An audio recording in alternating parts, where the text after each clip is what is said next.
All right, guys, we're going to do the show a little differently today. You'll notice a segment is missing, and I'll explain why in just a moment. But welcome in, welcome in, welcome in, lovers and haters alike, even you neutral people sitting on the sidelines wondering who the hell is this guy and can he be trusted? Spoiler alert, yes, he can be trusted.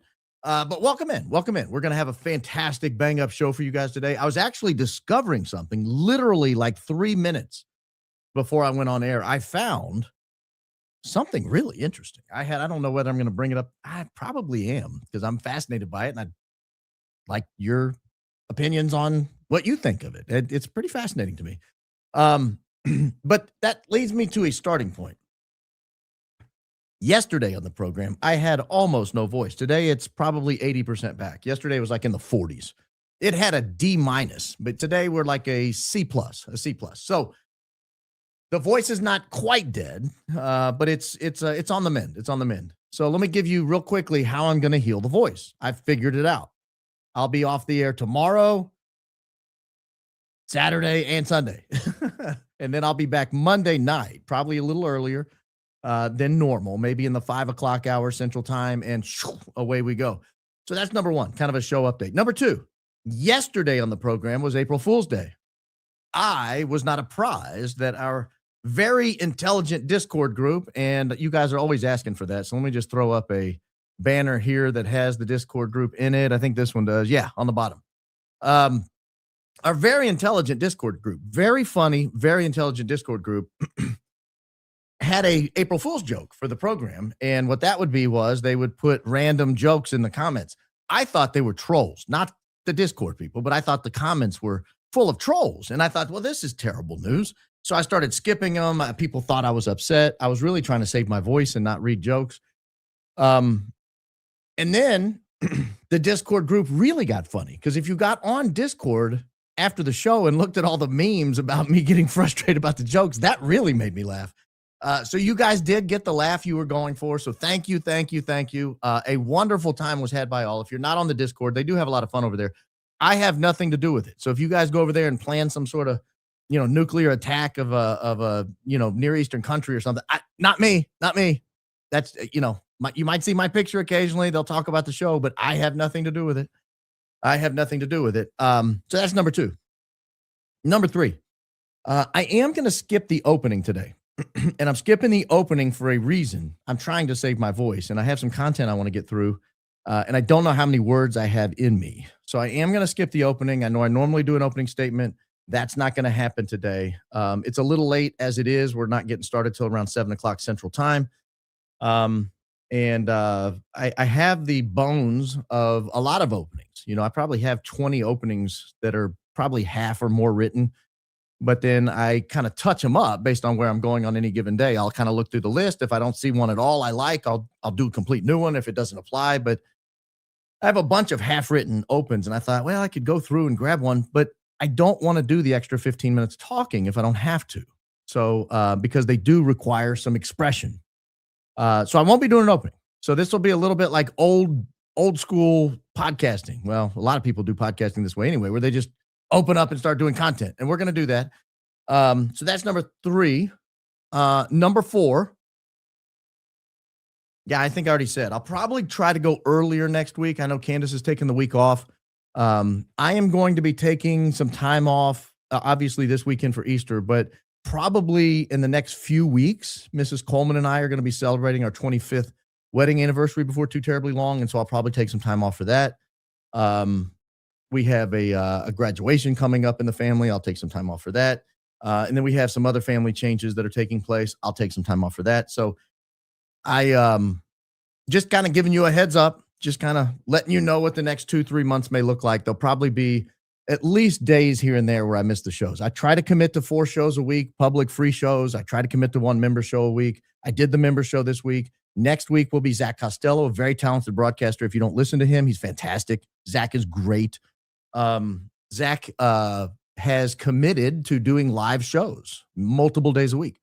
And he used to just be pre-record only. He now does live shows. They're great. I don't know if you watch them. If you don't, you ought to. So I'll be having him on next week to sort of talk about what interests him. And that'll be a great member show. That'll be a great member show. I don't love doing interviews, but I love interviewing people I like. I love interviewing people I like. at some point in the near future, I'll be going to Utah and to Arizona, doing some scouting, looking around. I'll probably do some pre-records from out there, or maybe some live shows. We'll see how it goes.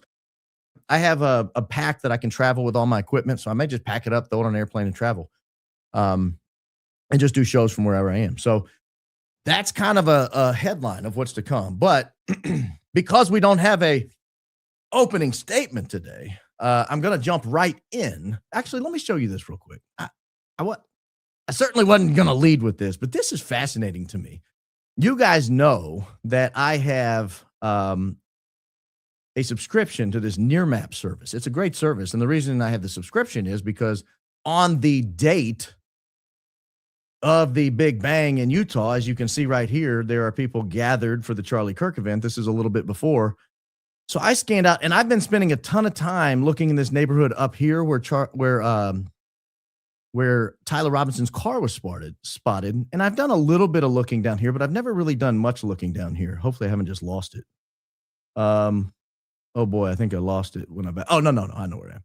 So just to get your bearings here, this is the menorah where Charlie Kirk was sacrificed right here. This is the little walkway here where they took him out, carried him out, threw him in the SUV, and then they would have pulled out of this drive here and come across the street and headed up to the hospital. So that's kind of that's sort of the lay of the land. Well, if you go across the street, there's a McDonald's right here. Okay, that's a McDonald's. Mickey D's, as we call it over here stateside. I've never looked at the Mickey D's parking lot, but look at that. Look at that. Now, that is a Dodge Challenger. I'm almost positive. It's got the chrome wheels, all that kind of stuff. Now, I believe this one has a sunroof. I can't tell if that's like a artifact or if that's a sunroof. If you switch angles here, I think you get to see the sunroof a little better. And that does look like a sunroof to me. Oh, yeah. From this angle, it clearly looks like a sunroof. Now, this angle's distorted, so it looks a little squatty. But you can see the chrome gas cap here, right here on the upper left. You can see the wheels right here. Like, this looks like that is a Dodge Challenger front. There's no doubt about that in my mind. So the reason I raised this is, if it's a sunroof, it's probably not Tyler Robinson's car. But I have long suspected that there were multiple cars involved in this thing. There are multiple decoys. How many people walked around in maroon T-shirts that day? Dozens. I'll go on the record. I don't own one. I don't know that I've ever owned a maroon T-shirt. I think going back to kindergarten, I don't think I've ever owned a maroon T-shirt. But for some reason on that day, they were everywhere. Dozens and dozens of people in maroon T-shirts. I would submit to you that a gray Dodge Challenger is fairly rare. You don't see them every day. But particularly in Utah. Let's be honest. The demographics of Utah don't really support a bunch of gray Dodge Challengers anywhere. And so you wouldn't be hard to run a couple of them around. And then all of a sudden you can get gray Dodge Challengers on cameras everywhere, right? And how often do you actually look at the top? If you're on the road or whatever, and you see it go by, are you like scanning the top of it? So I saw that and I thought, wow, that's really wild, because it is right next to UVU. It's literally across the street from UVU. And most importantly, it shares a parking lot, or at least internally in the parking lot system, you can get to that La Quinta Inn. I don't know if there's still anything to that La Quinta Inn lead that we got, or Candace got months ago now. I don't know if there's anything to that or not. But if there is, that's an interesting development. So I have been scanning Nearmap in my spare time. When I get a show ready and I've got a few extra minutes at the end of the day, I'll go scan Nearmap and look all around. But I've been focusing again on that neighborhood where the exfil took place, to the north of the campus. Rarely do I come to the south and start looking around. I was at the airport today looking around a little bit, because there's always interesting things over there. But it's fascinating, because we have this September 10th snapshot. And that is, in my opinion, a gray Dodge Challenger with chrome wheels and a chrome gas cap. And that is what Tyler Robinson was rolling around campus in, or somebody. Whoo, this chair just collapsed on me. Oh my gosh. I knew I needed to dial back the carbs. Woo! That was a close one, guys. I almost didn't survive that one. Wow. All right. We're back. We're back. Okay. So we're off Challenger Gate. We're off Challenger Gate. Someone said they're wearing a maroon shirt today. I don't believe you. I don't believe you. If you'll tell that story to us now, you'll say anything. You're just making stuff up at this point. You're just lying. You're just lying. All right. I want to. Oh, man, there goes the voice. As soon as I start to get loud, the voice goes. I feel great, by the way. A little tired, but whatever. I want to open up with a boring pleading because the lawyer in me can't avoid doing stuff like this. I like boring pleadings. In fact, I love boring pleadings. Boring pleadings don't bore me. They actually excite me. I stay up late at night reading boring pleadings, and I should put them away so I could go to bed. But I want to pull up what you guys may consider a boring pleading because I want to use this as a jumping off point to talk about Necklacegate. Necklacegate. It really, really, really interests me. And I'll tell you more why about it in just a minute. But let me open up the pleading. I want to show you so that you guys don't think I'm making stuff up. I want to show you in this pleading something that bothers me, something that bothers me deeply. I'll make it a little bigger so we can all see it. This is from page 18 of the pleading, discussing the delay. They're talking about the need for the delay. They said, for instance, at the March 12, 2026 meeting, the state indicated it intended to introduce the autopsy report into evidence without supporting expert testimony. Well, that's fascinating to me. As a trial lawyer who has done a lot of medical cases, that is fascinating to me. We always need the person. In fact, one of my defense strategies, I used to represent criminal defendants that were charged with medical problems. One of my defense strategies was to try to get the experts or the treating physicians or the experts reviewing the treating physicians to point at each other. Well, you can't get them to point at each other if they don't testify. So what they're saying is, rather than supporting expert testimony, it sounds like to me what they're trying to do is they're just going to call a records custodian, because the records custodian standard is just basically, was this kept in the ordinary course of business? Was it created contemporaneously? And if the answer to those questions are yes, usually you can get it in under the business records exception. Now, when they say supporting expert testimony, I don't know if that means that they're going to introduce the author of the autopsy report, either as the records custodian, which I don't think would be the records custodian, or are they going to introduce the author in support of what was written there? Because everything in the report's basically hearsay. It is an out-of-court statement. And if you bring an out-of-court statement into court with the intention of proving the truth asserted therein, that's the definition of hearsay. I know we say hearsay a lot, but we've never actually defined it. That is the working legal definition of hearsay, an out-of-court statement presented in court to assert the truth of the matter therein. That is your definition of hearsay. And so if what this sentence means is the state intends to introduce the autopsy report into evidence solely on the basis of a records custodian and not have somebody there who can explain how it was created and what it means, that's pretty problematic to me. Now, if what they're saying is, well, we're going to have the author there, we're just not going to have an expert there to explain that the author did a good job, well, that's different. But either way, I don't want to get lost on this sentence. It was just something that piqued my interest. This is what I want to get lost on. The autopsy report was completed on September 16, 2025. I want you to drill that date in your head. That is 6 days after Charlie Kirk went down. 6 days after Charlie Kirk went down. There is an autopsy report, and it is complete. But it was not produced to the defense until November 13th. So you have almost 2 full months that go by. Then you have autopsy photographs. These photographs obviously have to be taken while the body's in custody. The body leaves the next day. We're told here the autopsy photographs were taken on September 10th, the very day Charlie Kirk went down, which means the autopsy was conducted on that day. It wasn't conducted on September 11th. There was always a little bit of dispute. Did they do the autopsy that day, or did they transport the body and do the autopsy early the next morning? We now have a firm date. The autopsy took place on September 10th, the very day he went down. And those photographs weren't produced until March 18th. October, November, January, February, March. That's 5+ months. What does this have to do with the necklace? I'll tell you in a second. We're going to tie it all in. But now the defense has to go and get an independent pathologist who can review it all. That obviously is going to take time. They have to go get tissue samples to review tissue samples or reports on tissue samples. You know, this all takes time. But I want you to distill this date into your head. It was all done on September 10th, the photos. The report was done on September 16th. I'm going to tell you why that bothers me. Let me pull this scroller off because it's driving me crazy. Everybody got your data there that you need? Good. Okay. Let me pull it down.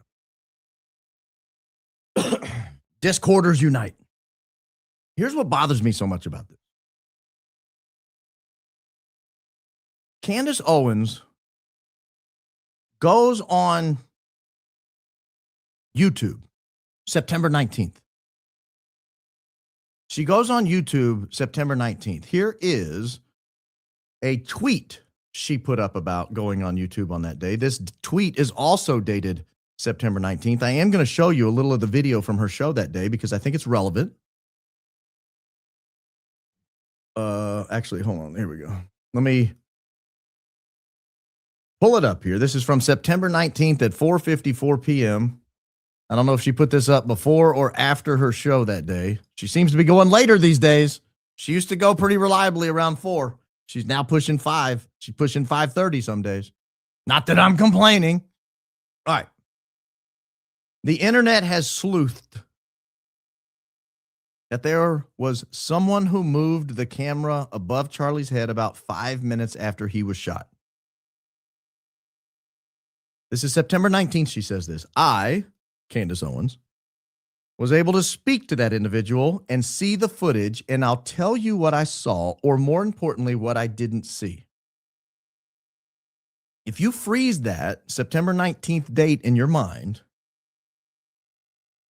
and you hearken back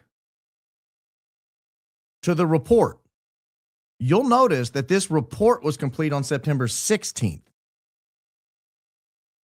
The photos were taken on September 10th. The tweet went out on September 19th. Here's the problem. If there is, as I suspect,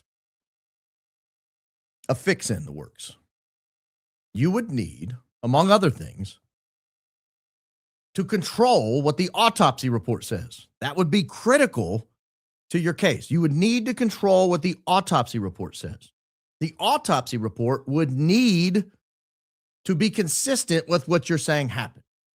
For example, by September 16th, they had sort of coalesced around the idea that he had been shot with a .30-06. That was first floated on the 10th when they found the gun. But by the 16th, it was gospel. It was written in stone. There was no dispute. Nobody disputed it. In fact, we had people like Jack Posobiec on Twitter. I could pull his Twitter feed up from earlier that week, where he's saying over and over, I saw a leftist shoot Charlie Kirk. I saw a leftist shoot Charlie Kirk. He would tweet that like 10, 15 times a day. Well, the problem with that is nobody saw a leftist shoot Charlie Kirk. Nobody saw anybody shoot Charlie Kirk. You might have seen Charlie Kirk take a shot if you believe he was shot, and people do, but you didn't see the person shoot him. And if you did see the person shoot him, you don't know who it was because he was this big and he was grainy and he was just a little bitty fella on a little bitty camera. So you don't know who you saw. You don't know what you saw. But it's important to know nobody saw a gunshot take place. That that video has never been released. Literally nobody has seen it that doesn't work at UVU or for the feds or maybe the state. The prosecution by now has probably seen it. But we have this discrepancy in dates. And so on September 16th, the autopsy report is allegedly completed, but it is not produced. It's not produced until 2 months later in November. That's September 16th. Autopsy report complete. The autopsy report is going to tell you how he died in all likelihood, what kind of damage was done, what bones were broken, what muscles were torn, how much his liver weighed, how much his heart weighed. I mean, they do all this stuff. And if there was any kind of fragments found inside him, they would find those probably with an x-ray and then go get them and dig them out and weigh them and all that kind of stuff. Then they would preserve them and they would put them in an evidence bag and those would be handed over to law enforcement, photographed and all that stuff. That's what would have happened. And all that reporting would have been done by September 16th. So if you were going to fix a narrative in an autopsy report that claimed something happened that did not happen, in theory, that would have been done by September 16th. Well, what's the problem? Well, on September 19th, we find out that Candace has seen video footage. She's seen video footage. And she finally showed here recently, she showed the footage she saw. And it is of Charlie Kirk from behind. It's this video footage. You remember this. What she was able to see, Terrell Farnsworth, what it looks like to me, and I'll just be full disclosure, I've actually seen this on her phone. I scrubbed back and forth. I zoomed in. I looked all around. What she played was a very fair and accurate representation of what's on her phone. And again, it's the processing and encoding of the phone, the processing and encoding of the television, the processing and encoding of transferring. So it's not original footage that we're looking at, but it's enough. It's enough to get an idea of what's going on. It's enough to get an idea of what's going on. But what we will see is, and I'll do it in super slow-mo here, what we will see is a necklace snap. We will not see a bullet escape the back of his neck. That was debated before she came out on September 19th. A lot of people were saying, oh, he was actually hit from behind. Maybe he was hit from up here in the stairwell behind his right. Maybe he was shot from somebody standing over Dan Flood's shoulder. There was a lot of question because this wound on his neck, a lot of people thought looked like an exit wound. And so we end up with this video that she played on her show. And it's not gory and it's already been vetted by YouTube. So you're not going to see anything bad. Boom. You see the moment of impact, the moment of something happening. And you already see in these first couple of frames, the necklace swinging wildly way up over his head. If you let it roll a little more, look, you can see it actually curls over in on itself. Now, the reason I want to show you this is if you were to unwind that, you're going to get a very long chain. Meaning, I'll come back to that if I need to, but meaning, if the chain broke right here, so the wound is over here. If the chain broke here or here, it would only be like this long, hanging over his neck. But if the chain broke all the way down here, then what you have is something this long above his neck as it swings back wildly over his neck. And I've always been drawn to this footage.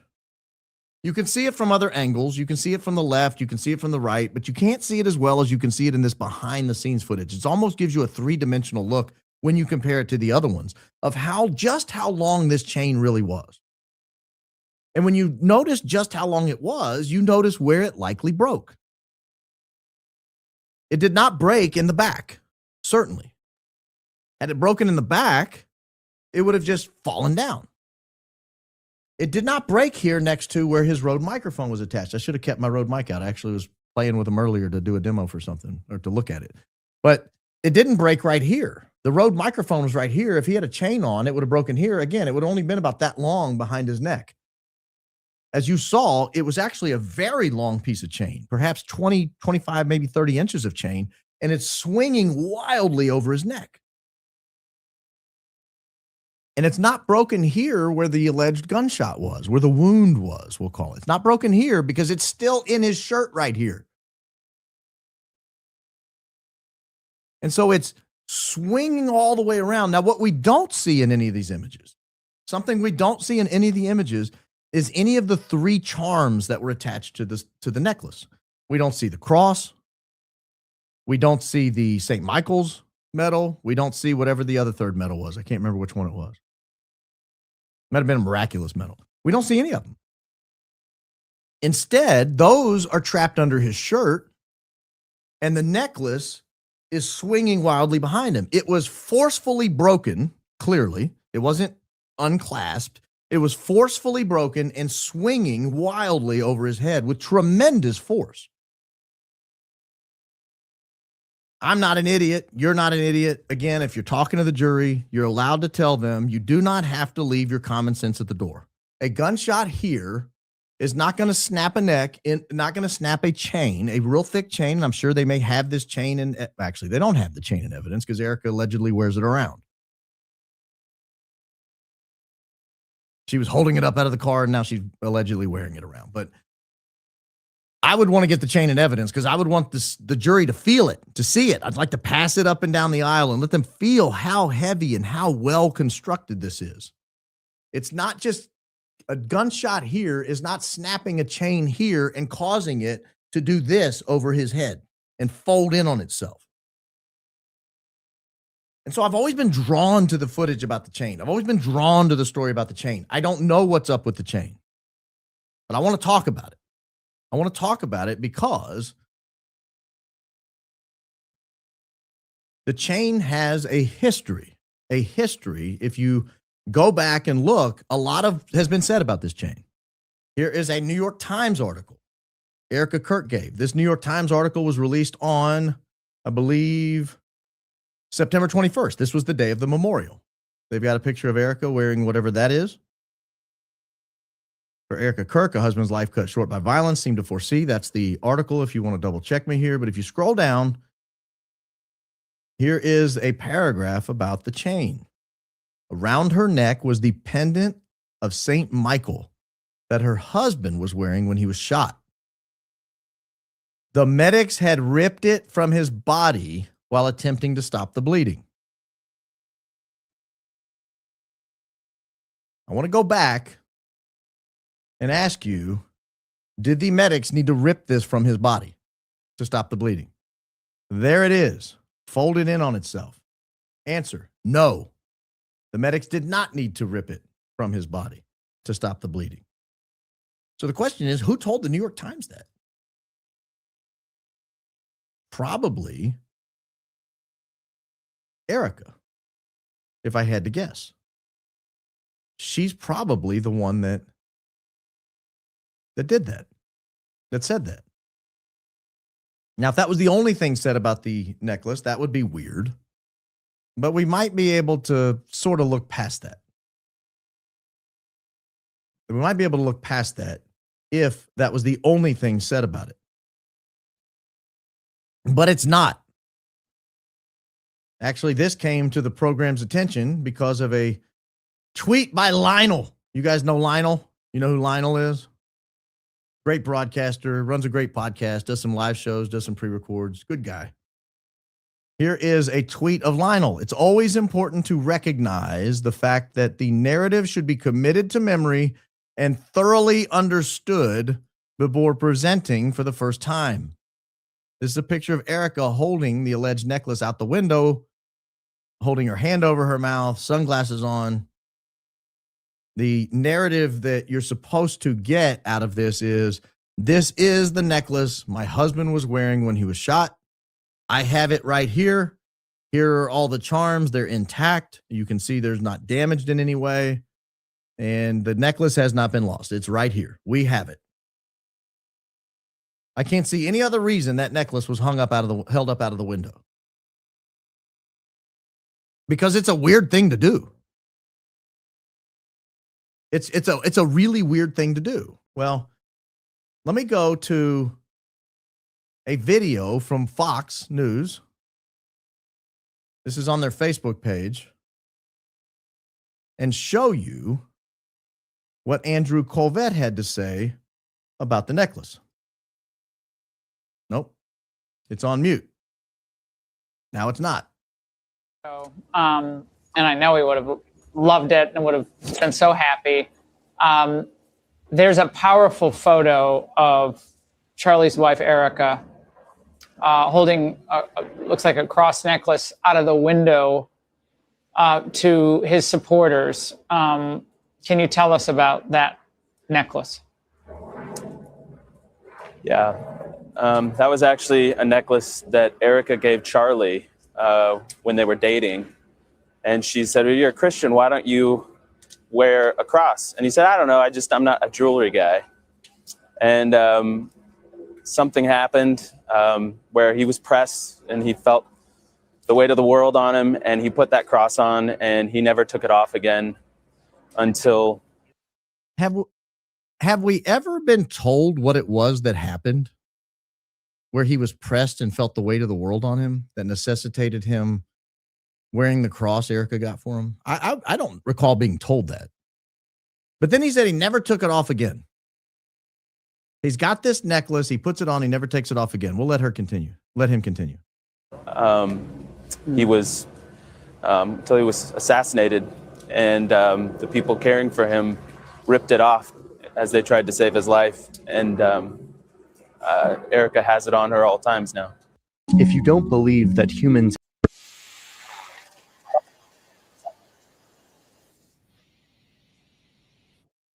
I don't know if you heard the whatever the alien thing was. Facebook went to the next audio for some reason. But if you just listen to the two of them, Erika in the New York Times, Andrew on Fox, if you just listen to the two of them, and this Fox hit was from, it looks like, what's the date on this? September 12th. So this is the date after, 2 days after.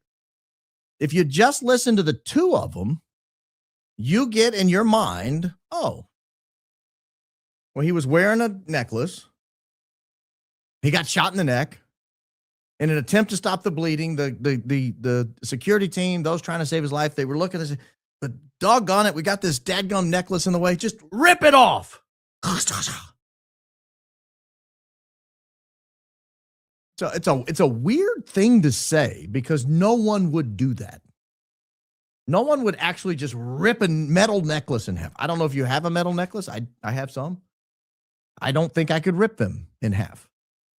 If I did, it might hurt your hands, right? I mean, if you're even strong enough to do it. Why would they rip it off of him? And you'll notice Andrew said he had never taken it off after it was put on. Interesting. So we're just establishing some facts about this necklace that everybody thinks we need to know. So we go and say, is there anything else we can learn about the necklace? Well, actually there is. We have yet another description of the necklace. Now it's important to know that this description of the necklace, let me go back and look at the date on this.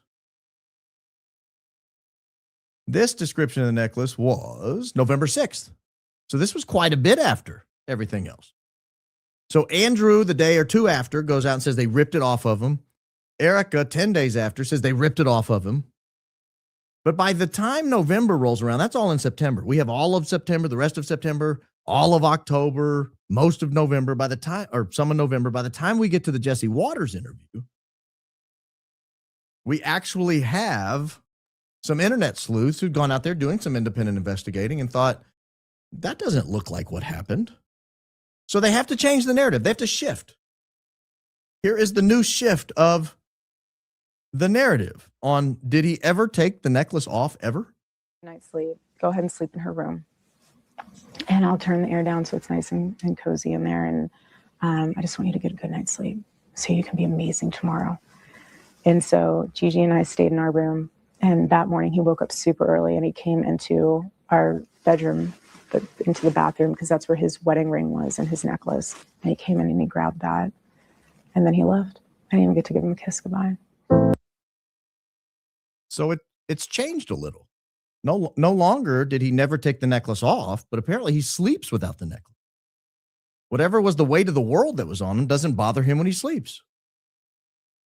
I don't know if Andrew knew this. So we're modifying a little bit what happens here. They've still not corrected the fact that they tore it off of him. They ripped the necklace off of him. But now we have a necklace that, at least for that night, was left in his bathroom. I don't know if he took it off when he got in the shower, took off his wedding ring. I don't wear a wedding ring. I did 2 decades ago. A while back, I wore one. I never took it off. Swim in the ocean in it, swim in a pool in it, take it into the bathroom. It's just not something you take on and off a lot. Maybe some people do. I don't know if there's anything worth reading into about that. I'm not guessing about the wedding ring, but I am guessing about the necklace, because what we have now is a necklace that is alone in a room where he's not, but she is. And I'll get back to that, but I want you to hold that thought in your head. So we have obviously 2 untrue statements that the people ripped it off of him while trying to save his life. That did not happen. You saw it fall off of him in the first milliseconds. I mean, it fell off so fast, Blake and Mikey were still around while the necklace was coming around. That's how fast it fell off. It snapped off of him before Mikey had a chance to turn and run, or turn and walk. It had a chance to fall off before Blake Neff had a chance to get out of there. And we know he left at Blake Neff's speed. That's how fast he left, and the necklace was already off. So there's no question nobody had to rip it off of him in an attempt to save his life. Now we go to Frank Turek's version of events.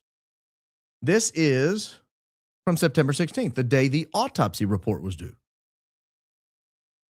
Let's listen to how he describes the necklace. Why is there so much discussion of a necklace, except for the fact that we saw it swinging wildly over his head? Other than that, why is anyone talking about the necklace?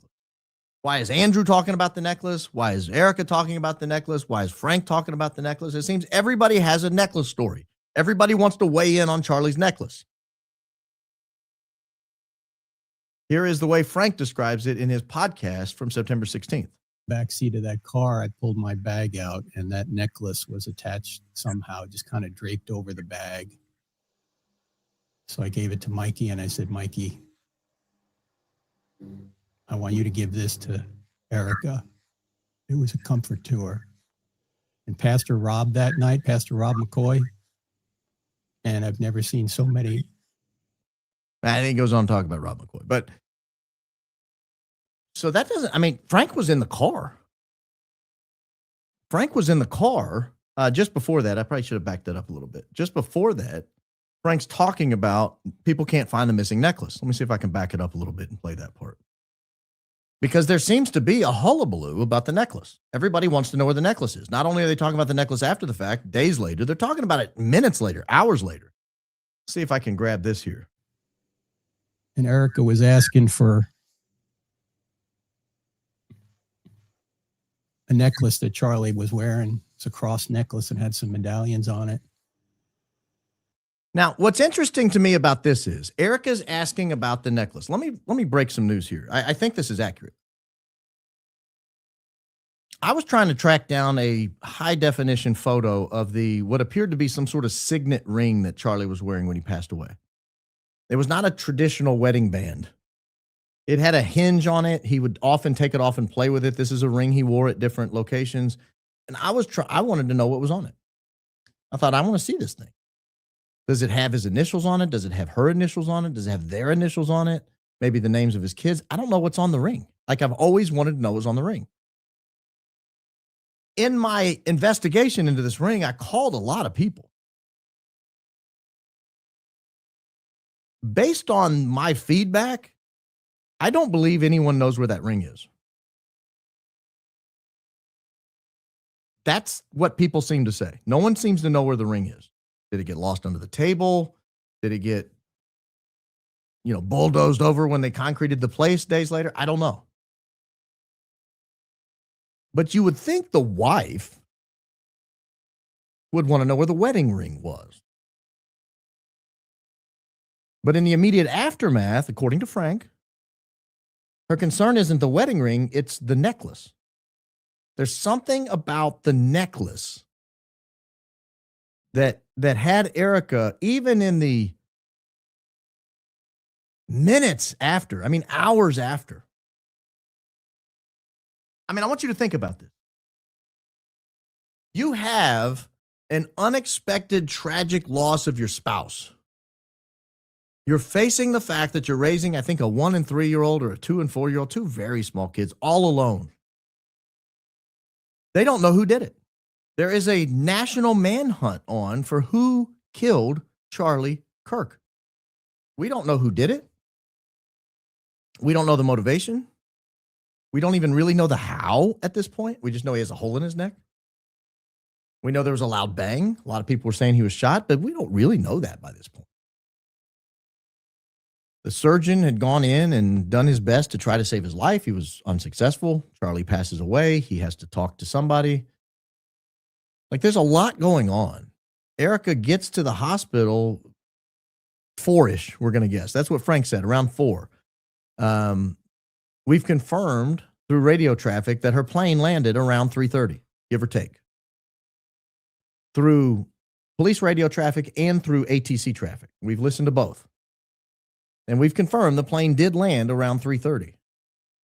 And they gave her a police escort, so we're guessing she showed up at the hospital around 4. So this is still inside of 4 hours of when this happened.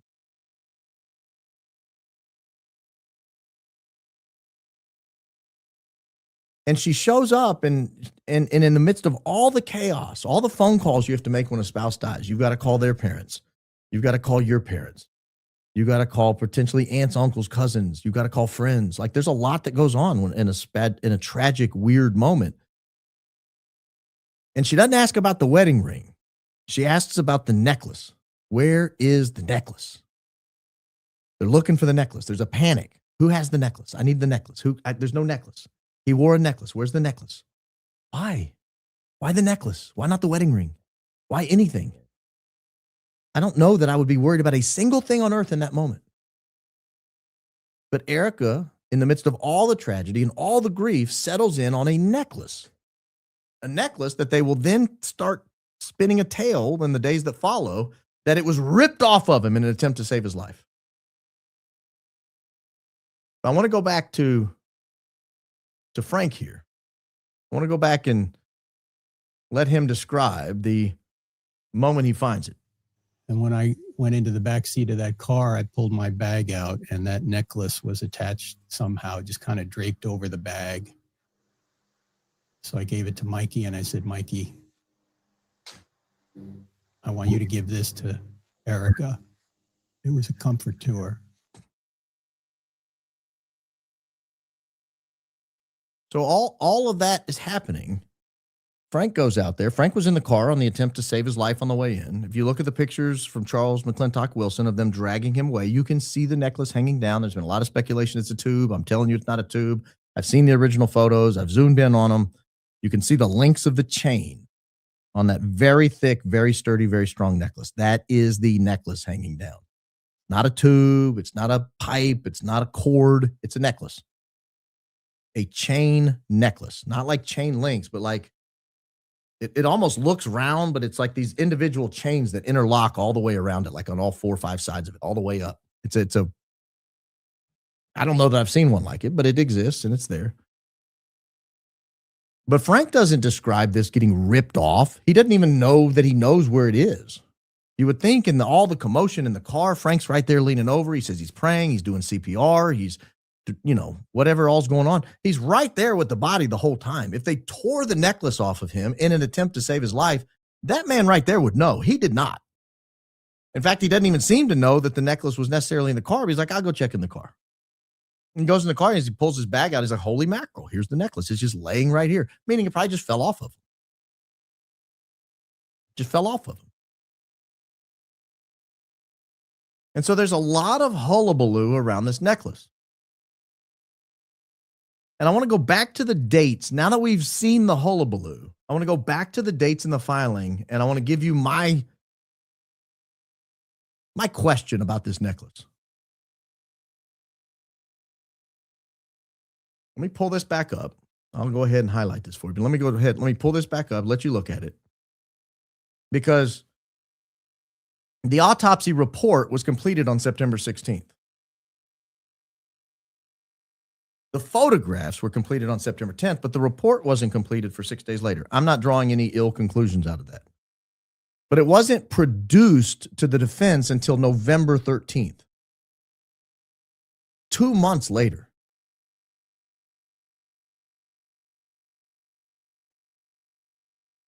So here's my guess.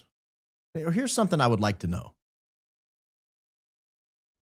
What caused the necklace to snap violently and swing wildly over his head? And not snap over here where the Rode microphone was, and not snap over here where the shot entered, but what appears to me to snap by those charms that are getting so much discussion. The St. Michael's charm, the cross, and whatever the third one was. Because we still don't know the answer to the middle question. Who killed Charlie Kirk? How? And why? And I'm not going to show the video because it's gruesome and YouTube doesn't like it. And I don't necessarily love showing the video over and over, but you guys know where to find the video. You can see the video. And when you see the video, you see that his shirt comes flying wildly up and makes contact with his neck. And when it comes down, there's a giant hole. And there are competing theories out there about what happened. The Fed slop narrative is that a gunshot went into his neck. It caused rapid expansion of his neck. Massive neck. The expansion was so fast and quick and powerful that it snapped the chain. And the chain then goes swinging wildly over his head. That's the Fed slop narrative. I reject it outright. I reject it outright. I refuse to believe it. Why? It can't be produced. Cannot be reproduced. You put a chain around a turkey and shoot it, it doesn't do that. You put a chain around a lamb shank and shoot it, it does not do that. You put chain around a beef neck and shoot it, it doesn't do that. You can't get the chain to snap and swing wildly around by shooting something 2 inches above it. That never happens. It didn't happen on September 10th, and it's not happened in the thousands of times people have attempted to recreate the shot. So that didn't happen. We can rule out Fed slop. Tastes like Alpo. Spit it out. Disgusting Fed slop. We don't want any around here. But if we don't believe the Fed slop narrative, then we have to ask what caused the chain to swing wildly over the head? And we're left with very few options. Option one is given to us by John Aaron Bray. He's doing the yeoman's work on this. I'm sure other people thought of it before him. I've mentioned the microphone doing weird stuff a long time ago. He was simultaneously working on this. But nobody has done more work on an exploding Rode Go wireless microphone than John Bray. He has put in probably hundreds of hours, maybe north of 1,000 hours on this theory.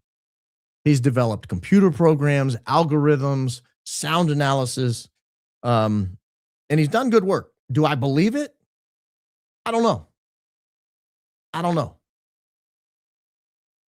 But what he would have to show me is, to convince me, he would have to show me not only is the Rode Go wireless microphone capable of coming over and shooting a projectile or shooting some piece of shrapnel into his neck and causing that wound, but he would also have to show me that in doing so, the necklace would swing wildly behind Charlie's head, and I've not seen evidence of that. That's my biggest hang-up with the exploding microphone theory. You'd have to show me why it would swing wildly overhead and why it would snap. And I've not seen the evidence. And that leads us with a last option, which is a weird option. And I think it's an option that needs to be examined. Could something have been planted in the necklace that was triggered somehow through electricity, through electric shock, through sound, through some sort of technology we don't even understand, energy weapons, rays, lasers? Somehow, could something have been fashioned in one of these charms that if you triggered it at that moment, it would shoot in Charlie? Because I'm going to play a video, And this video is going to give away what I think was supposed to happen. Because I think this man clearly did not see what he says he saw. But I want you to listen if you hear the same thing I hear. This is from local Fox 13 in Utah. This is an old man talking. He was at the event, and he says what he saw at the event. I want you to listen carefully. Listen very carefully. There are two things I want to drag out of here. The first is going to be so obvious that you're going to say that's clearly not what happened. But the second thing is going to go, oh, that could be the connection of why this guy's talking to the news in the first place. So here we go. You, sir, what did you see? Okay, yeah, I was there and I watched the shooting. It looked like that he got hit. A direct shot right to the heart. A direct shot right to the heart? I got to play it again. He said he was there and he saw the shooting, and it was a direct shot right to the heart. Let me play it one more time. You, sir, what did you see? Okay, yeah, I was there and I watched the shooting. It looked like that he got hit. A direct shot right to the heart. As soon as he was hit, he fell backwards, went to the side. The audience went to their knees. I stayed up a little bit because I wanted to see if anyone saw the shooting, if they would jump all over the guy. I saw nothing like that. The crowd was pushing me so that I went backstage, and they were going around me, and I stayed a little bit backstage, and I turned and looked, and they were arresting a guy by the name of George Zinn. Yeah, I know the guy. I don't think he did it. I think they arrested the wrong guy. Well, there's your second fact. There's your second fact. He saw the shooting. He did not go down. He kept looking. He described Charlie's posture after the alleged shooting. He went back and to the left. I've seen every angle of this. I think that's public. I don't think there's a hidden angle that I haven't seen yet. If there's a video out there that shows a different angle, I mean, I've seen dozens of different videos of this. Dozens? I've not seen a single angle where you could describe him getting shot directly in the heart. And ladies and gentlemen, where's your heart? Right here. What was hanging right there? His necklace. His necklace charm was right there. Right there. That leads me to believe, and this guy knows George Zinn. He hung around to see if they were going to jump all over the guy who did it.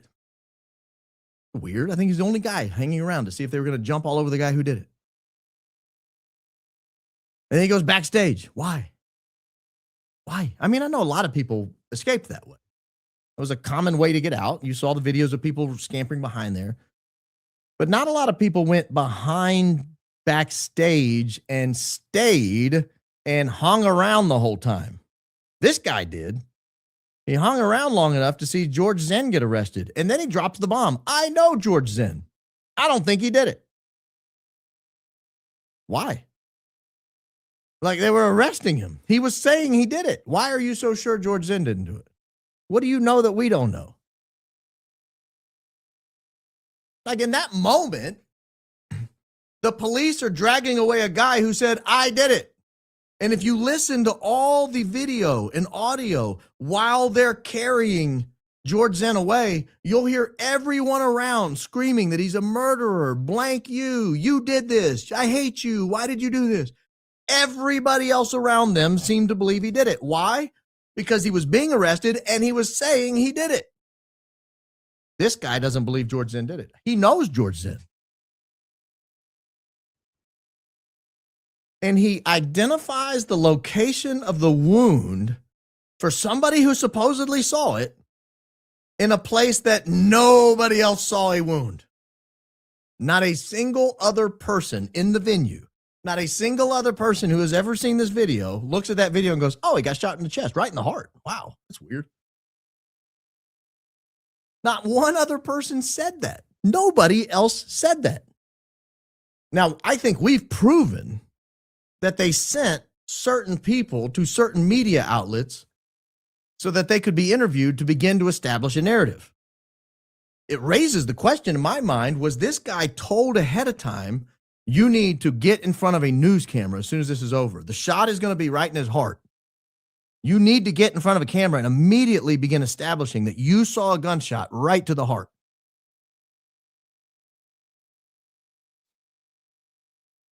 Because he identified the exact place where the St. Michael charm, the cross, and whatever that third charm were resting on Charlie. There is so much footage of Charlie before the event where you can see those charms poking through.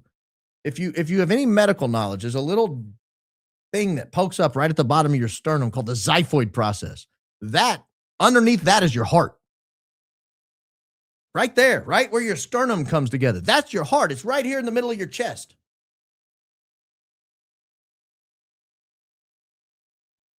I would love to know this guy's name. I would love to know who he is and how he's connected. I'd love to talk to the guy. I'd love to ask him, why did you think he got shot in the heart? Did you really see it? Like a gallon of blood came out of his neck. A gallon. I mean, it was so much blood. At least a pint or two comes pouring out of his neck. And you think he got shot in the heart? Right in the heart, dead center mass, in the chest? So why am I going through all this? Because here's what I think. Here's what I wonder. I don't want to say I think. Here's what I wonder. When I put all this together, the immediate panic around where's the necklace? Find the necklace. Someone get their hands on that necklace. It's not supposed to be gone. It's supposed to be here. Where is it?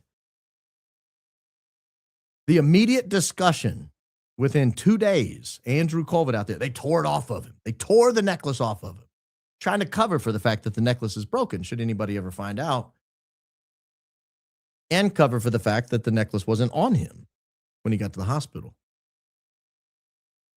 That autopsy report is probably going to list everything that was on him, and the necklace isn't going to be on him.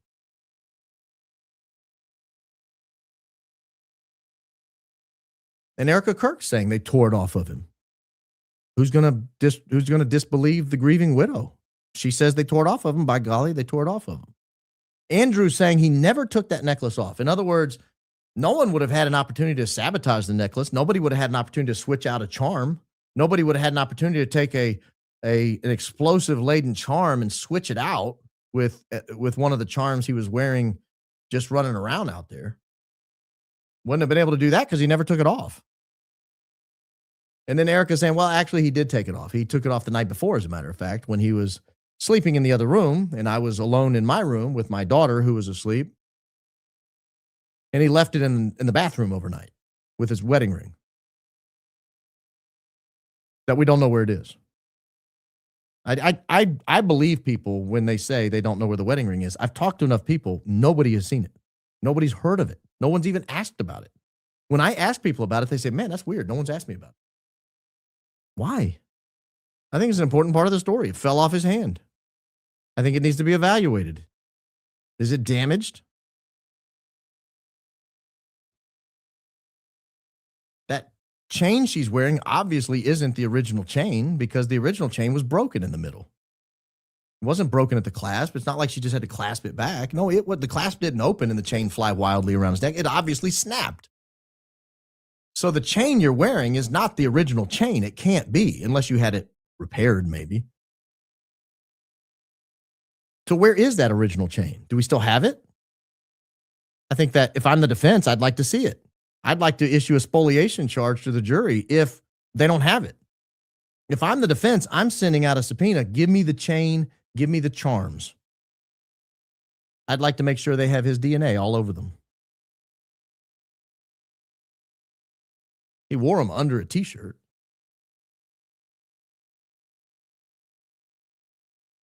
And then when you put it with this guy who says he got shot right in the chest, clearly it seemed like he's just issuing talking points to the local news and didn't get the message that, hey, the story's changed. Here's kind of what I wonder if happened.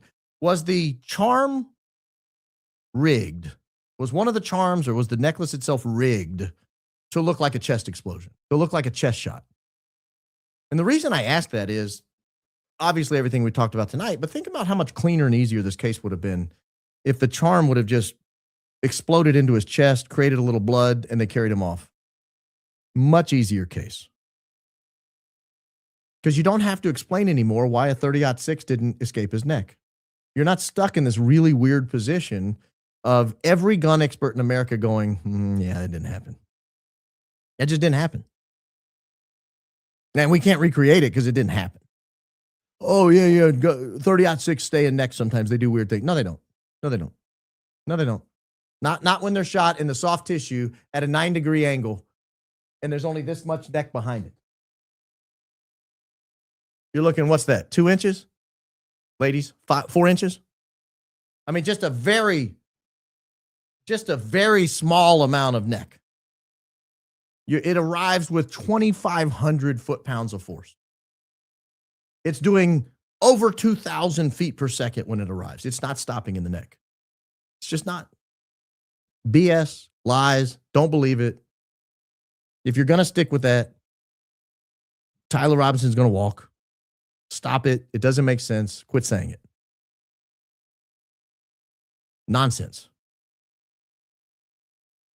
Now, the reason I brought up the autopsy report is after Candace on September 19th raised the issue that she had seen that video footage, panic set in. Panic set in. According to her, Justin Strife, the new COO of Turning Point, calls her and demands to know if she recorded the video. How I wish she would have said no. Or just, if she doesn't want to lie, just say, I'm not going to tell you that. You do what you do. I'll do what I do. We're not talking about it. But she didn't. She said she recorded it. And again, this is September 20th, allegedly the day of the private funeral. And behind the scenes, TPUSA people take to, we've got to figure this out. Did she see it? And then they start calling the doctor, allegedly. And I do believe this because I know who the sources are on that. And I do believe they were calling the doctor. And they're calling the doctor on three-way with Erika and Andrew asking, could the 30-06 stopped in his neck and not escaped? And the guy's like, are you out of your mind? A 30-06 would go through an elk and kill the 2 elks behind it. Hell no, it wouldn't stop in the neck. 0% chance. Well, what if it was a frangible bullet? What if he had a really strong Superman neck? I mean, they start throwing out all these weird, and the doctor's nice, grieving widow. Yeah, whatever. Maybe, I don't know. The answer is no. The answer is just no. If you've ever fired a 30-06, it's a friggin' cannon. I have fired one. They are an absolute cannon. It's not stopping in the neck. It's a very weighty round. It arrives with tremendous force. It is designed to enter the side of the largest animals we hunt, not be stopped by a rib or some sort of hard bone, a shoulder. It's designed to destroy those bones and continue tunneling through the body of the animal it strikes to inflict damage, fatal damage, when it strikes a liver or a heart or a lung, so that the animal will collapse relatively near where you shot it and you can scoop it up and take the animal home as a trophy, maybe eat some meat. That's what it's there for. That's what the bullet's designed for. It's not a varmint round. It's not a BB. It's not a pellet. It's a cannon. It's designed to shatter bone. And in fact, in Martin Luther King, it did. They often bring Martin Luther King up. If you look at his autopsy photos, which I will not show, they're gruesome. It tore off the side of his head. It went through his mandible, exited here, re-entered here, continued down, hitting organs and bones, and finally coming to a stop when it hits his shoulder blade. In other words, it hit like 3 different bones and went through this much body before it finally came to a rest. No, dog. It didn't happen, Captain. Did not happen. Absolutely 100% did not happen. Period. End of story. FedSlop has been defeated. But we have to answer the how. If it wasn't a 30-06, what was it?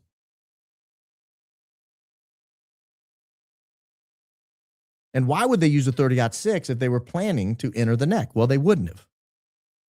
But they might have used a 30-06 if they were planning to enter the sternum. Because the sternum is a very thick, sturdy bone.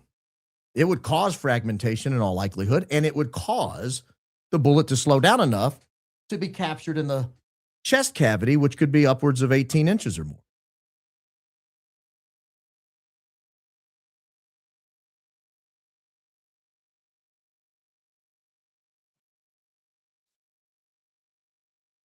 So I have to raise the question, was the necklace, because of the panic, because of the different stories, because he didn't have custody of it, because there's a chain of custody issue after the fact, was the necklace part of the tale, part of the story?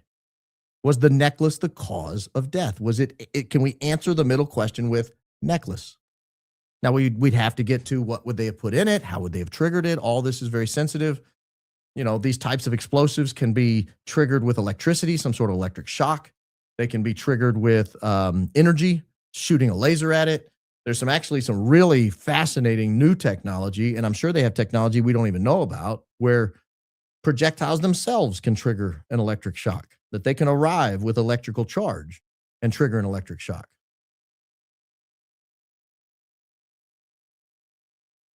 But I'm telling you that a bullet did not cause the necklace to snap. It did not cause the necklace to swing wildly over his head. And it did not stop in his neck. So rule that out. And we got to ask what happened to the necklace. Why are they concerned about it? Why didn't he have custody of it? And why was she so concerned about it afterwards? Why the different stories and all that? So that's Necklace Gate 101. That is the beginning of my questioning about the necklace. I've hinted at it, but I've not done a show where I've outlined why it is I'm so concerned about the necklace. But I had to today. I just had to. I had to. Now, second thing I want to do. Candace talked about this today. But I want to talk about it differently because she is a good cop. Candace is a good cop. This is what we do here. If you're in cahoots with someone, this is how you would play this. We are not in cahoots. I'm just messing around. I had no idea what she was going to talk about today when we prepped the show. But we're talking about the same thing here, and I'm going to be a little bad copier than she is. Because of my voice, I might have to dial it back a little bit.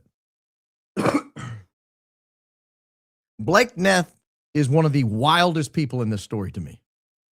Blake Neff is one of the wildest people in this story. One, he's got athletic moves I didn't believe. I mean, hustling, shirking, jiving, running. He's quick. He's quick, much quicker than he appears.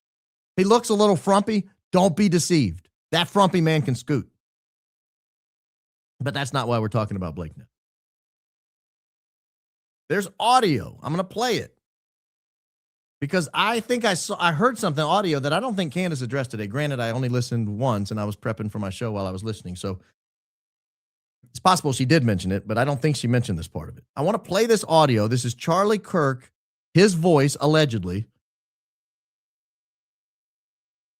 His voice, allegedly. And then I'm going to issue a challenge to the audience, particularly AdFleet, because I know she has the technology to do this, but other people may be able to do it as well.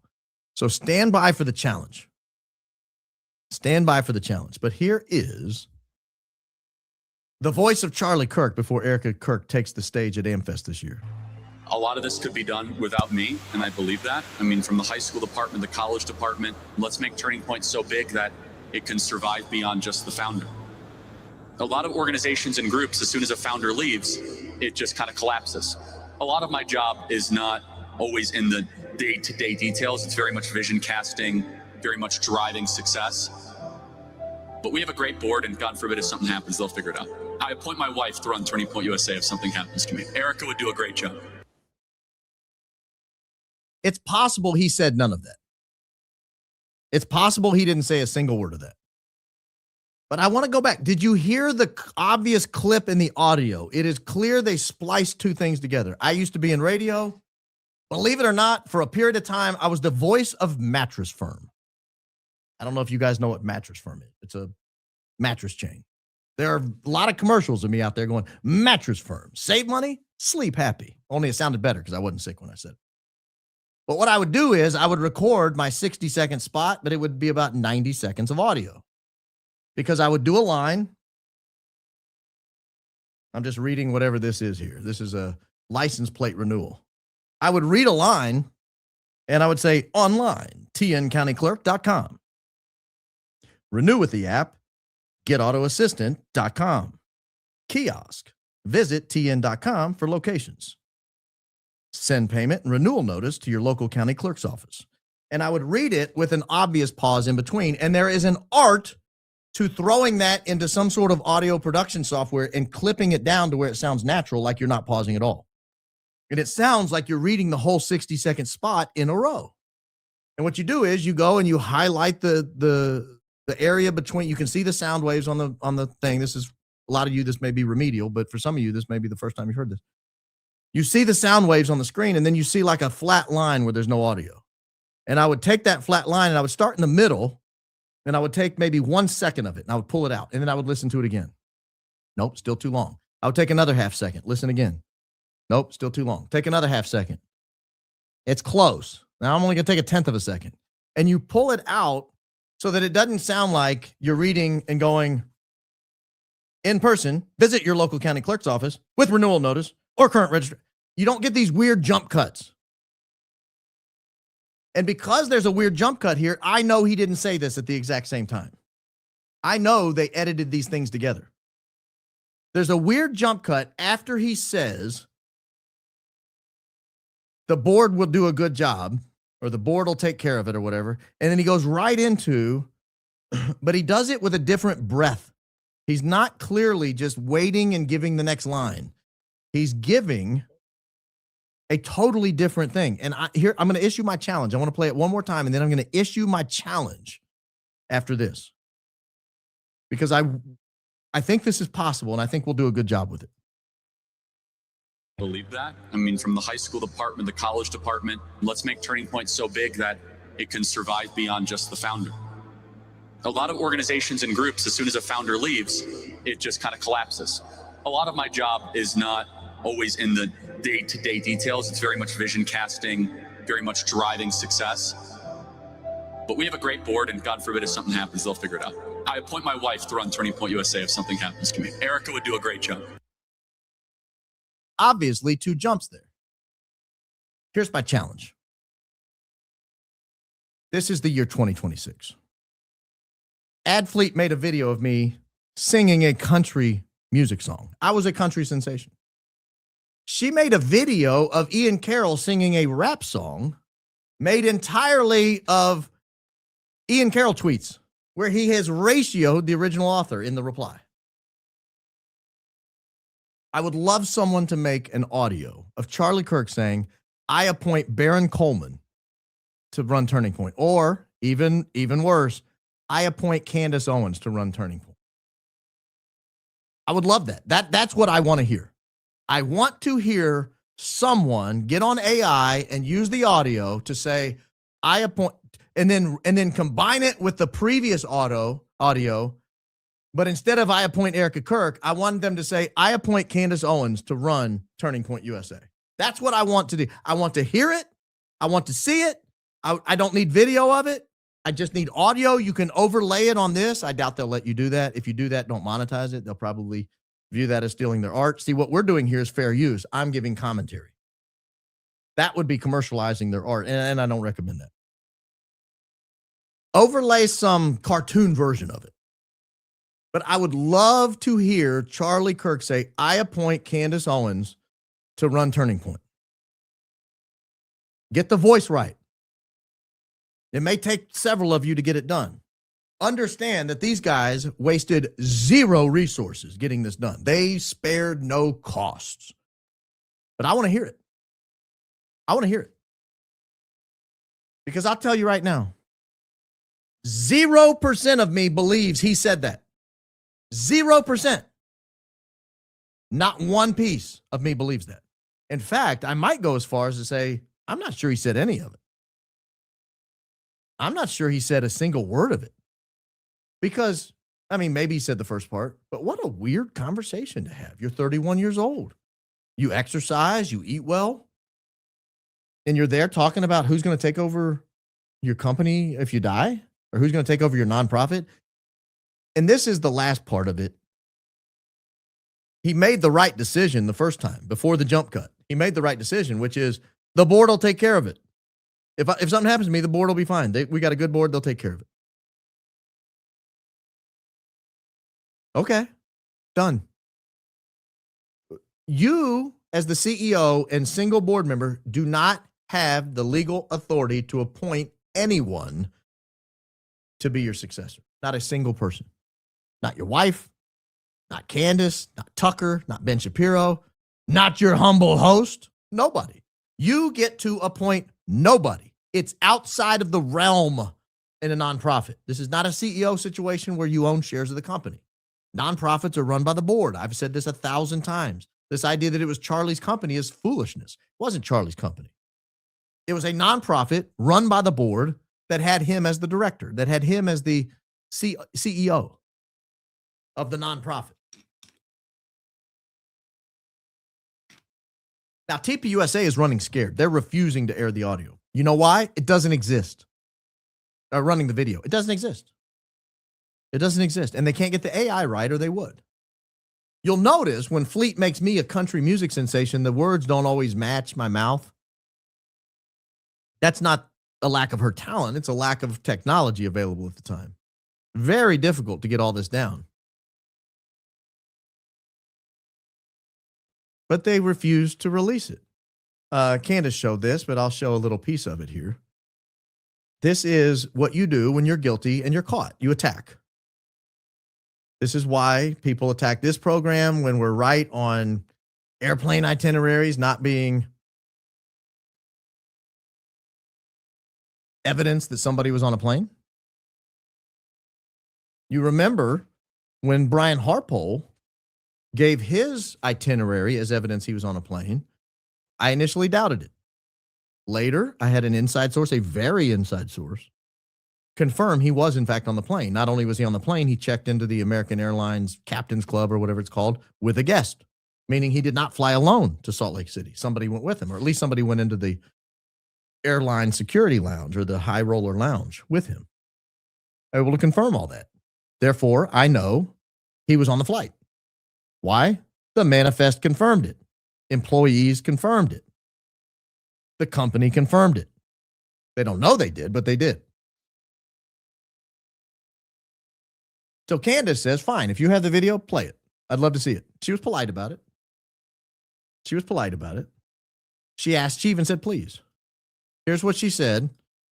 And then Blake gives his guilty response. Love this. Can you please release the video you shot in Aspen of him naming her as his successor a couple of weeks before he died? Just feel like that would go a long way. Here is how guilty people respond. They attack, they call names, they make stuff up. This is Blake Neff not being his best Blake, being a very low budget version. And I would suggest, this is where the bad cop's going to come in. Blake, I would suggest this is the crap that got you fired from Fox News. You can't control yourself behind a keyboard. I don't know if you use drugs. I don't know if you're an alcoholic. I don't know what your problem is. This is 7:47 p.m. Central Time, which would be 5:47, I believe, p.m. Arizona time, or maybe 6:47. I don't know if he's throwing back a couple dozen beers as soon as he gets off work. He's doing something to get chubby. But I don't know what the problem is that when Blake Neff gets behind a keyboard, he starts throwing insults around, particularly directed at black people.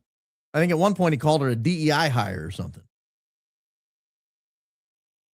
Like, that's what got you fired from Fox News, Blake. That's what got you fired from the Marines. You can't help yourself. You got your little Klansman and he can't wait to get out of your body. He just can't help it. But you are a nasty, vicious little twerp. Candace, we haven't bothered playing it because we know psychopathic predators like yourself. Okay, Blake's supposedly smart, but he doesn't know English. He doesn't know that yourself is not the proper word. It's you, Blake. It's you. I'll go ahead and correct it for you so you don't sound like an idiot. How about that? Candace, we haven't bothered playing it because we know psychopathic predators like you do not care what is true or false, and normal evidentiary logic has no effect on you. You're the kind of person who sees coded messages in the number 33. Why do we have to bring Larry Bird into this? What did Larry Bird do? Why is everybody attacking Larry Bird?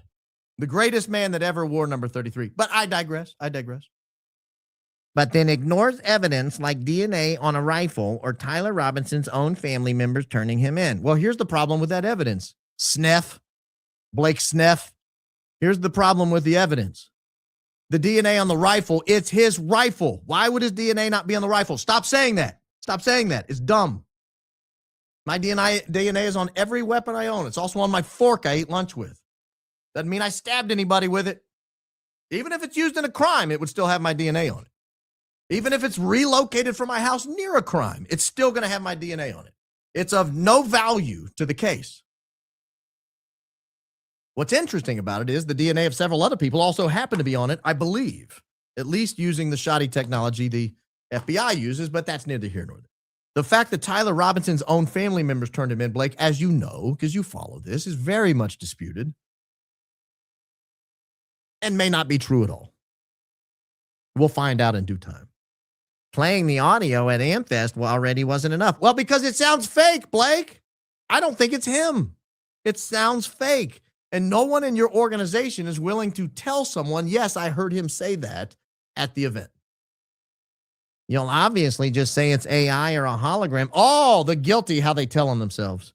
Or an Israeli actor or something. So what's the point? No, it doesn't sound, admittedly, it does not sound like an Israeli actor. If she said that, that would be ludicrous. If it was an Israeli actor, they'd be talking about lashing out at neighbors in the area over there.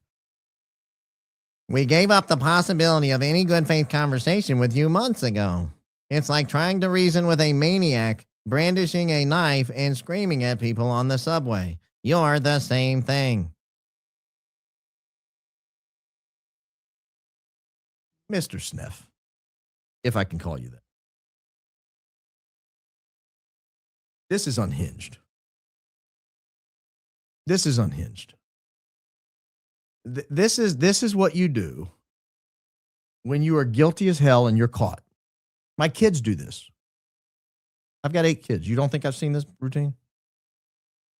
You catch them in something and they don't want to admit to it, they start attacking you. They bring up everything you've ever done wrong in your parenting. They don't trust me. If you got young kids, wait, it's coming. They start telling you you're the problem because you broke some rule while figuring out what was happening. They say mean, nasty things. My kids do that. I've had coworkers do that. I mean, this is bad news bears here. Prisons are full of people who have done this. When the cops show up, they start yelling at the cops. Like it's the cops' problem that he's there. No, you robbed a liquor store. Like, why are you yelling at me? I'm here to arrest you. You pig, you ignorant SOB, you son of a gun. Only they're not quite so nice. That to me was the biggest evidence that I've seen yet that this is totally fake audio. Because the correct answer is, okay. Okay. Actually, the correct answer would be, Candace, I'd like to see you on the record say it's not real. Can I get that first? Like if I'm Blake, that's how I play the video. I respond to this and I say, Candace, it's real. I'm telling you it's real. Am I understanding your tweet to say you doubt it's real? And if she writes back and like, well, I don't know if it's real. I just need to see the audio. Well, if you don't know if it's real, just trust me, it's real. Are you saying it's not real? I would get her on the record saying it's not real. And the second she said it's not real, boom, I would drop that video right in the reply. I would sleep with my alerts on that night in case she did it like 2 a.m., all sneaky like. Boom, I would drop that video so fast. It's always better to get the person on the record, boom, before you drop the audio or the video. You don't let people off the hook. You hang them. I learned that, ironically enough, from Andrew Breitbart, who said you never just do things for one reason. You always do it for a second reason. Reason one is, okay, fine, here's the evidence, shut up, go away. That's one reason to do it. But the other reason is to tear someone apart. If you truly have the video and you're ready to drop it, just sit back, Blake, and let her tell you she doesn't believe it's real. In the meantime, say, I have no reason to release it. Nobody's doubting it's real. And the second she doubts it's real, boom, it's right there. There you go. There's your video. And what does that say about everything else she doubts is real? I want to show you a video because I think it's evidence to me that Blake may know something much more than we think. You've seen these videos. You've seen these movies, right? These were very common in the 80s and 90s about the Vietnam War, where people had seen something and they walked around and they were like this. They didn't blink. And they just had their eyes open all the time. It's like, man, I've been seeing things out there, brother. I've seen some things. You don't know what I've seen. I've seen some things. I saw things in the jungle a man shouldn't see. That's like, it was a trope in the 80s and 90s. Like the crazed war vet who's seen some things. Blake's seen some things. I'm going to show you a video. Blake has seen some things. Watch what we have here. Blake has seen some things. They've got the real video on the left and the zoom in of Blake's face here on the right. There's a reason why. Count how many seconds it is before he blinks. We're at 0 now. He has not blinked yet. There's a reason why there's order. God is a God of order, not of chaos. So if you're just... Oh, I just realized I'm not going to be able to play this audio. Hope that wasn't enough right there. Let me pull the audio. Just watch Blake. He's still not blinking, still looking around. Still looking. He's seen some things, man. I saw some things in Nam you shouldn't have to see. I was in Orem. I saw some things in Orem, man. Saw some things back at Phoenix headquarters. The embassy. Oh, now he's blinking. Now he's blinking. Okay. So we got, what are we at? 23 seconds before he takes his first blink. Now that he's blinked, watch his eyes as she's talking. I wish there wasn't a bed of music. I wish everybody on X didn't ruin every video with a bed of music. Stop doing that.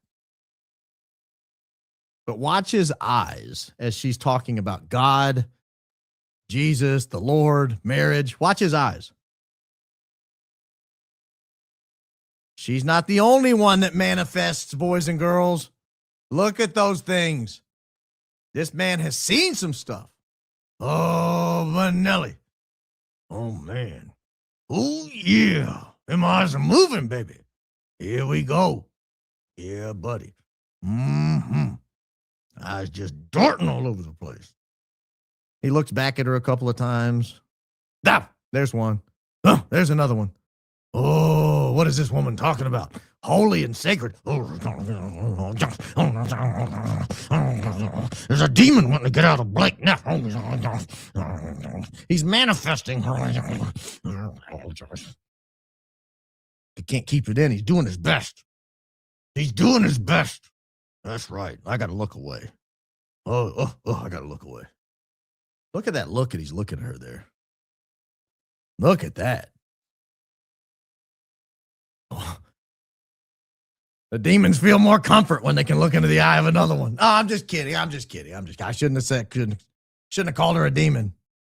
Shouldn't have called her a demon. But that, my friends, is one of those videos that just gives you an idea of the type of people we're dealing with on the other side. This is the type of people we're dealing with on the other side. Not people who perform like normal human beings. Not people who act like normal human beings. These are people who very much cannot control themselves. You've seen her eyes dart all over the place several times. You've seen her eyes shoot around every time she says the Lord. Lord. I can't even make them do it.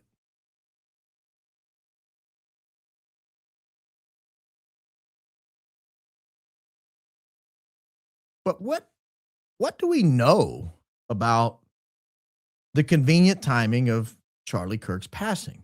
Because it was very conveniently timed. I got this from Travis over on X. He is Nilo X. He has a video and a nice little narrative right up with the video. If you want to go find it yourself, I'll show this. You can see where I grabbed it. You don't know how to spell Nilo or Nilo, whatever it is. Nihilox. That's Travis there. He's a great guy. But this is a one-on-one interview with Joshua Thafo. I think you probably pronounce it Thafo. He's the foe. The senior director of Turning Point USA, Christian Newsmakers, is the interview here. I want you to listen to how amazingly convenient was the timing of Charlie Kirk's death. This is unbelievable to me. So when Erika took over a few days after he died, it wasn't a traditional CEO takeover situation. A lot of people were confused. How's a grieving widow doing this? Her job was to assert and maintain control of this extraordinarily large organization, where a lot of the people directly under the CEO, like me, I mean, we're doing our thing, and Charlie would cast vision for us, and he'd be there for us. But Turning Point USA is the largest Christian conservative organization in American history by a lot. And not only that, we're doubling all of our infrastructure in 2026 to meet this extraordinary student demand. Watching God work in her heart, and leading her to step up days after he died, so that this enormous tanker that is the Turning Point movement stayed in the right direction. And this was as we were focusing more and more on issues of faith. Not that we're forgetting about the politics, but as you can tell, that's something we focus on a lot now more than ever. Her taking over assured that we would keep going in the direction Charlie planned for us to go. And another way God worked is we had our first ever super high level board investor executive retreat where we talked about a multi-year vision for the company all together in one place a few weeks before he died. And Charlie pretty much gave us a 5-year plan of what he thought we should do. And we followed a lot of it so far. It's going very well. We'll trust God to show us what to do as things unfold and as the situations change. Well, isn't that convenient? Isn't that really convenient? They had their first ever super high level board investor executive retreat where Charlie laid out a multi-year vision for the entire company all together in one place.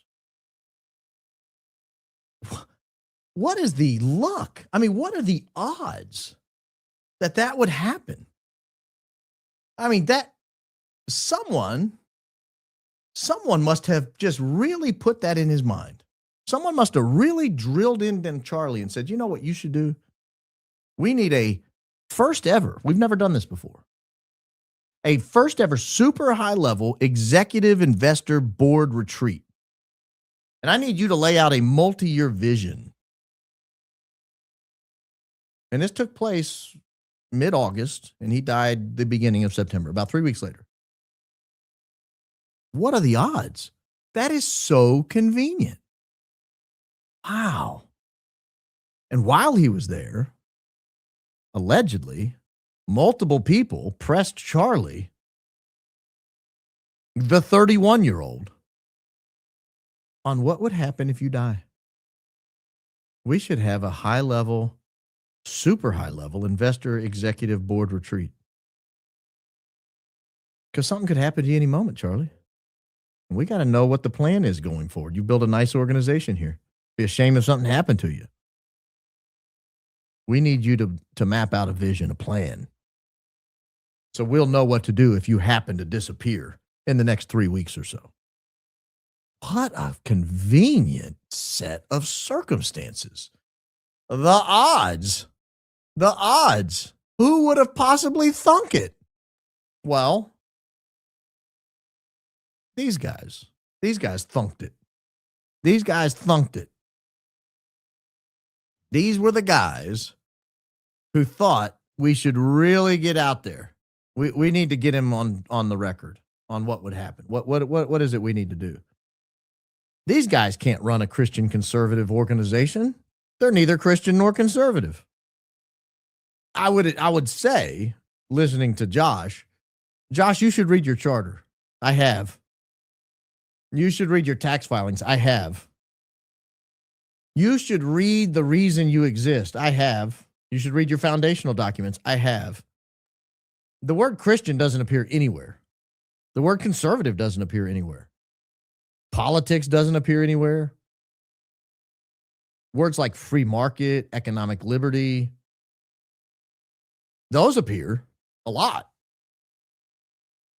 In fact, I would suggest that your characterization of this as the largest conservative Christian political organization in the country belies your very reason for existence and your 501c3 status, by the way. Not supposed to be involved in politics, sir, at all. Not only are you supposed to not set it aside, you're not supposed to talk about it at all. Like that's anathema to a 501c3. You're not supposed to be involved.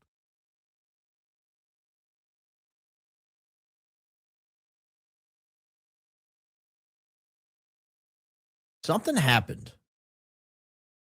Something happened. I think we've limited the how down to something under his shirt, whether it was a necklace or a microphone or both.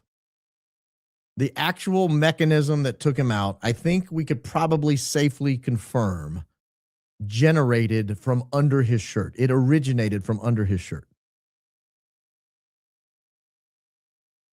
We don't know the exact how, but we know the general location of the how.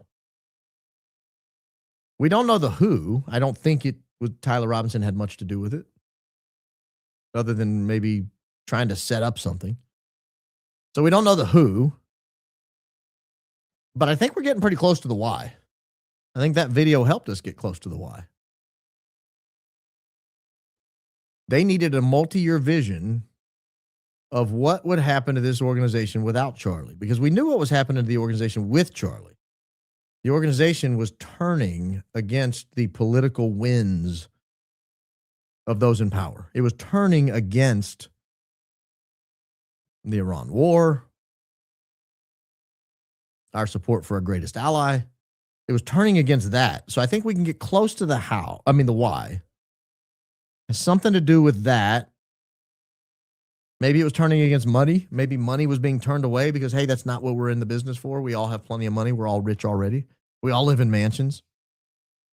We all own mansions around the country.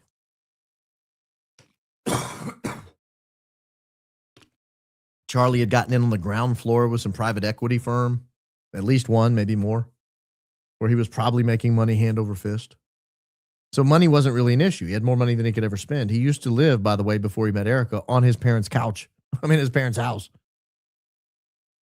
And they operated TPUSA out of a little ramshackle.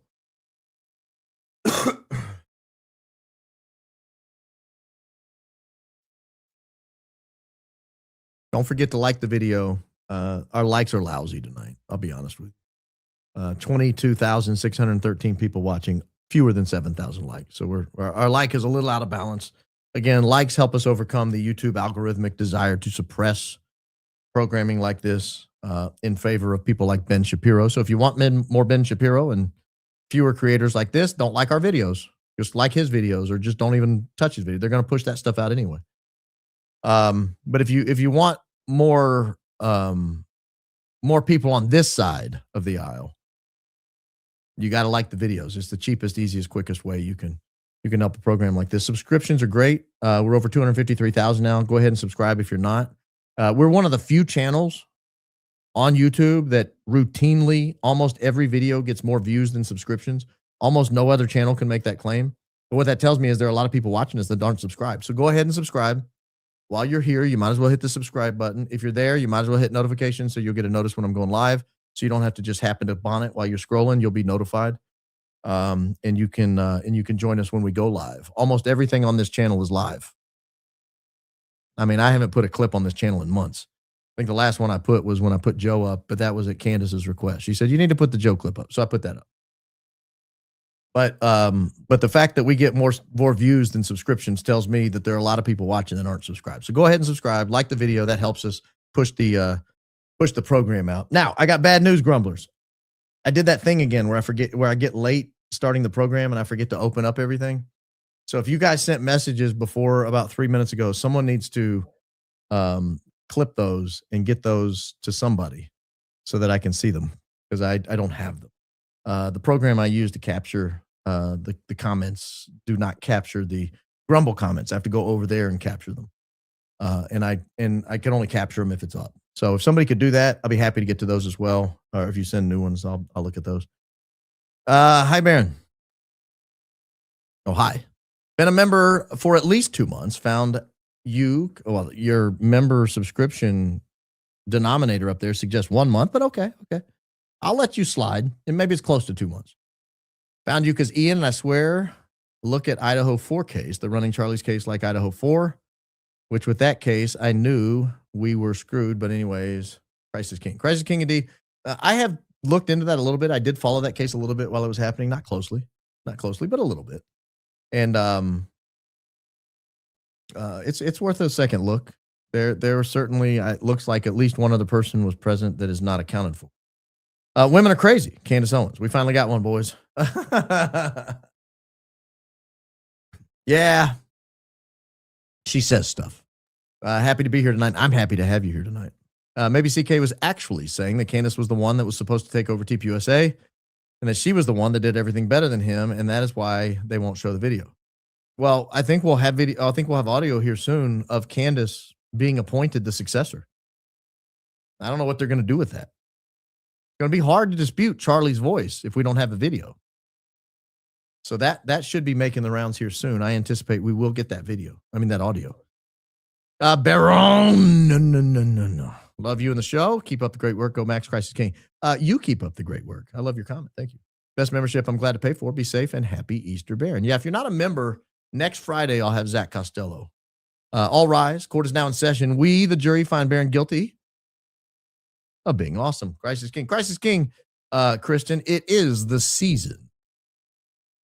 Did you see the clip of Erika saying she doesn't know what Charlie's stance on the war would have been? Does she even know him at all? He made his stance on the war abundantly clear. I don't know if she doesn't listen to his podcast, doesn't listen to any of his speeches or appearances. But I mean, he was abundantly clear on regime change wars in Iran. I received my sweater today, Quebec. I put it on, felt immediately smarter, cozy, and safe. Stopped raining. My kids stopped arguing. Dinner cooked itself, and all my problems non-existent. Highly recommend it. Thanks, Baron. Yes, it is a fantastic sweatshirt. And it apparently cooks dinner. So, take that for what it's worth. Who am I to argue with a review? Off topic. Do you think the Red Bull team regrets firing Horner? Max leaves Red Bull. Where do you think he would end up? Mercedes. Where he should have ended up. I know they have Kimmy and he's a generational talent as well, but I think he would replace George in all likelihood. And they would just have the two of the best drivers on the grid. I can't see him going anywhere else. I mean, maybe Lewis retires and he goes to Ferrari, but I'm not sure Ferrari can get there by next year. Wore my high IQ outfit t-shirt to a ball game. When I hear, "Hold please." Turns out we're huge in rural Oklahoma. Should have worn my dress Vans. Wow. Rural Oklahoma checking in. I had no idea we were so big in rural Oklahoma. It makes sense. We're big in the Balkans. Why not rural Oklahoma? Kind of the same. George Zinn, Drop Pants Man, and David USA both attended the same LDS church in Utah. I don't know which one. I mean, I'll accept what you said. I can't confirm it, obviously. On this sacred Holy Thursday, I'm praying for a blessed Easter Sunday. What's the update on the police reports of a man hanging out of a black SUV? Seems he was struggling and fighting for his life. Thank you, Baron, and God bless. God bless you as well. Even, I don't know. There's no update because we just have the months old audio to go off of. They've not come out and said anything about it. I'm not on the Discord group. Don't even know what that means, but watching the replay, I was amused anyway. It was 4-1 and your sense of humor is precious. Yeah, well, thank you. I appreciate that. It got past me. I never thought about it being April Fool's Day. Besides truth, my favorite thing that comes from this show is the lack of humility conveyed when you call yourself our humble host. I am your humble host. He's the most humble host out there. If you don't believe him, just ask Baron. Baron, happy anniversary. Happy anniversary. Oh, for my anniversary coming up. Yeah, thank you. Yeah, it's still a couple months off, but we're in the planning stages. You'd be surprised to know how many anniversary trips we've taken. It's kind of embarrassing. So we We're trying something new. Trying something new here, guys. Thank you. And I'm humble. Hey, if Moses can say in the Bible, in Exodus, that he was the most humble man who ever lived, I can be your humble host. Happy anniversary. Thank you. Happy Easter to the Coleman family. Everyone hit the like button. Yes, good advice. Did anyone do it since I mentioned it? Oh, we have such a good audience. 3,000 of you rushed over to the like button. I should ask more often. Thank you, guys. Thank you. That means a lot. It genuinely does. Drink of it, all of you. For this is the my blood of the covenant, which is poured out for many for the forgiveness of sins. Happy Lord's Supper. Yes, that is today. That's celebrated today, the institution of the Eucharist. So thank you for that, Ed. Gifted 10 membos. 10 of you are going to watch Zach Costello on the program next Friday. Got my Hope Please mug today. It's great. Christ is King. Christ is King indeed. Thank you. Thank you for sharing about the quality of the merchandise. Not going to lie, I'm a little disappointed with the merch after I sent you a bunch of, I think, cool original designs months ago. Still love you, Baron. I'll be the good cop here. Thank you. CO interviewed Bart Sabrell. Good show. Did she? I don't recall seeing that episode. I'm going to go find that. Bart's great. Bart's local. So, yeah, would have worked out nicely. You seem so confused. Honestly, getting frustrated. Glad you finally got the joke. I only got the joke because someone explained it to me. I thought it was, I don't know if I said this already. I thought it was like our haters in here trying to disrupt the flow of the program and trying to get me to read a bunch of jokes. And I was like, what's going on? Like, it's a serious outfit. It's a high IQ outfit. What are we doing talking about blueberries? That's a sunroof for sure on that Challenger, but you should watch Bubba Baron Coleman's magic show from months ago. Deception is Key. I enjoyed that one. I've got a moth in my office. It comes out in the evenings. I don't know what it does. It's small and just wanders around. It's a high IQ moth. I don't know. Are moths dangerous? They don't cause disease or anything, do they? They don't bite you, do they? Going to miss you on Sunday. Get well. Can you please check on my merch orders? Placed on the 20th. There hadn't been any change in my order details since then. Sorry, our wonderful blueberry bomb. So all the merch orders from the 20th were just approved in the last day or two. Again, we're new to this, troubleshooting it. Did not realize that when there was a problem with an order, and this was when we were having banking issues, we didn't realize that when there was a problem with an order, there was like a holding pen where those orders waited to be approved manually. And I just discovered that a couple of days ago, and I approved a lot of orders. And so once we got the banking situation, what I think is mostly resolved, then I had to go back and manually approve each one of those orders. There was one order we couldn't approve. There's an address discrepancy. I doubt it's yours since you said there are two orders. So your order is in process. I apologize for the delay. Genuinely, it's my fault. I can't blame anybody. I had no idea that was the process. So I hope you accept my apology, and I hope your stuff will be there soon. In why the FBI found the casings, they said found near the rifle, not with it, and the towel also. Odd by itself, but even more so when you ask why the dogs also didn't hit on a freshly spent casing, right? Two misses. Yeah, I'll be interested to see what the evidence shows. I think part of the evidence you're hearing maybe all of it may get hidden from us, which is tragedy, frankly. Officially kicking off a new chair fund. The perils of being live. Have a wonderful Easter weekend, Baron. God bless you, the jury, and the grumblers. Yeah, I spent some time looking for chairs. I'm one of those people where if you walk into a restaurant and they hand you a menu and there's like 200 items on it, I can't order. I would much rather walk into a restaurant and there's like 6 things. There's a steak dish, a chicken dish, fish dish, a veggie dish, pasta dish, a rice dish. Give me that and let me make a decision. Like, am I in the mood for beef or pork? Like, okay, well, that's, I guess, the beef dish. So let's go with that. You give me 14 choices of beef, I'm going to have trouble deciding. That's just the way I am. I'm made that way. And I have the same problem with chairs. There are so many different chairs. And there's so many different advantages. This chair has this and this chair has that. That I ended up with this chair because I had a co-host years ago, a great guy. He's 6'8", big feller. And obviously he likes nice chairs. And so his wife worked at an office chair place and got us some nice chairs. This is a great chair, but it's just, 10 years old. And it's sitting like it's 10 years old. So I do need a new chair, but I can't make a decision when you give me too many choices. Like if there was a chair store or a chair website and they're like, we have 3 chairs. You want a high back, a low back, or no back? I mean, pick. I'm like, oh, give me that one. But when I walk in and there's 30 brands and every brand has 16 chairs, I'm like, I feel like Erika Kirk. I go Blake Neff. My eyes start rolling around like, the little chair demon in me starts trying to come out. It's awful. Awful. I truly believe TPUSA, Erika Kirk feds believe because Charlie was so loved and respected that they would also be that loved and respected and they would never be suspected. Pride comes before the fall. Again, I think had Erika Kirk not come off being so disastrous, the investigation may have never gotten any wind, and had the wound hit him in the chest and not in the neck, it wouldn't have gotten any wind. But when all that happened and it was so obviously not a bullet, instantly people are like, what are you trying to tell me? It was a 30-06? Stop it. What really happened? Who did this? Was it France? I mean, people started asking questions, weird questions. And then you start asking questions like, well, maybe it was. Maybe there's legs to that. Macron did call Trump that morning. Thank you for all you do. Love being part of this high IQ community. Well, I love having you in this high IQ community.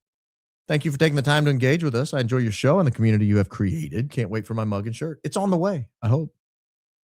Don't knock all of us who wear maroon shirts. I'm an Aggie and can never have enough to rep my alma mater. Gig 'em, Marin. We've been gigged, guys.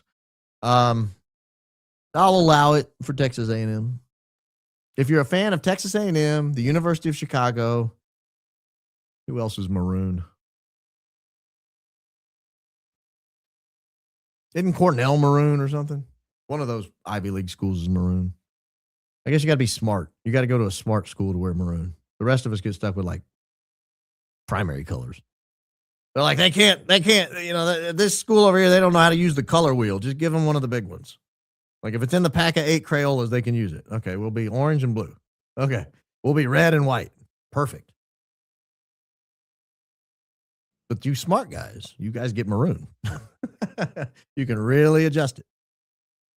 Research into tested Texas A&M for Intel Link. Bush School, feed to ABC orgs. School color maroon, ROTC, hand signals joke made at A&M, TPUSA visit, men's RSRS club. Well, that's a lot of really interesting connections there I hadn't thought about.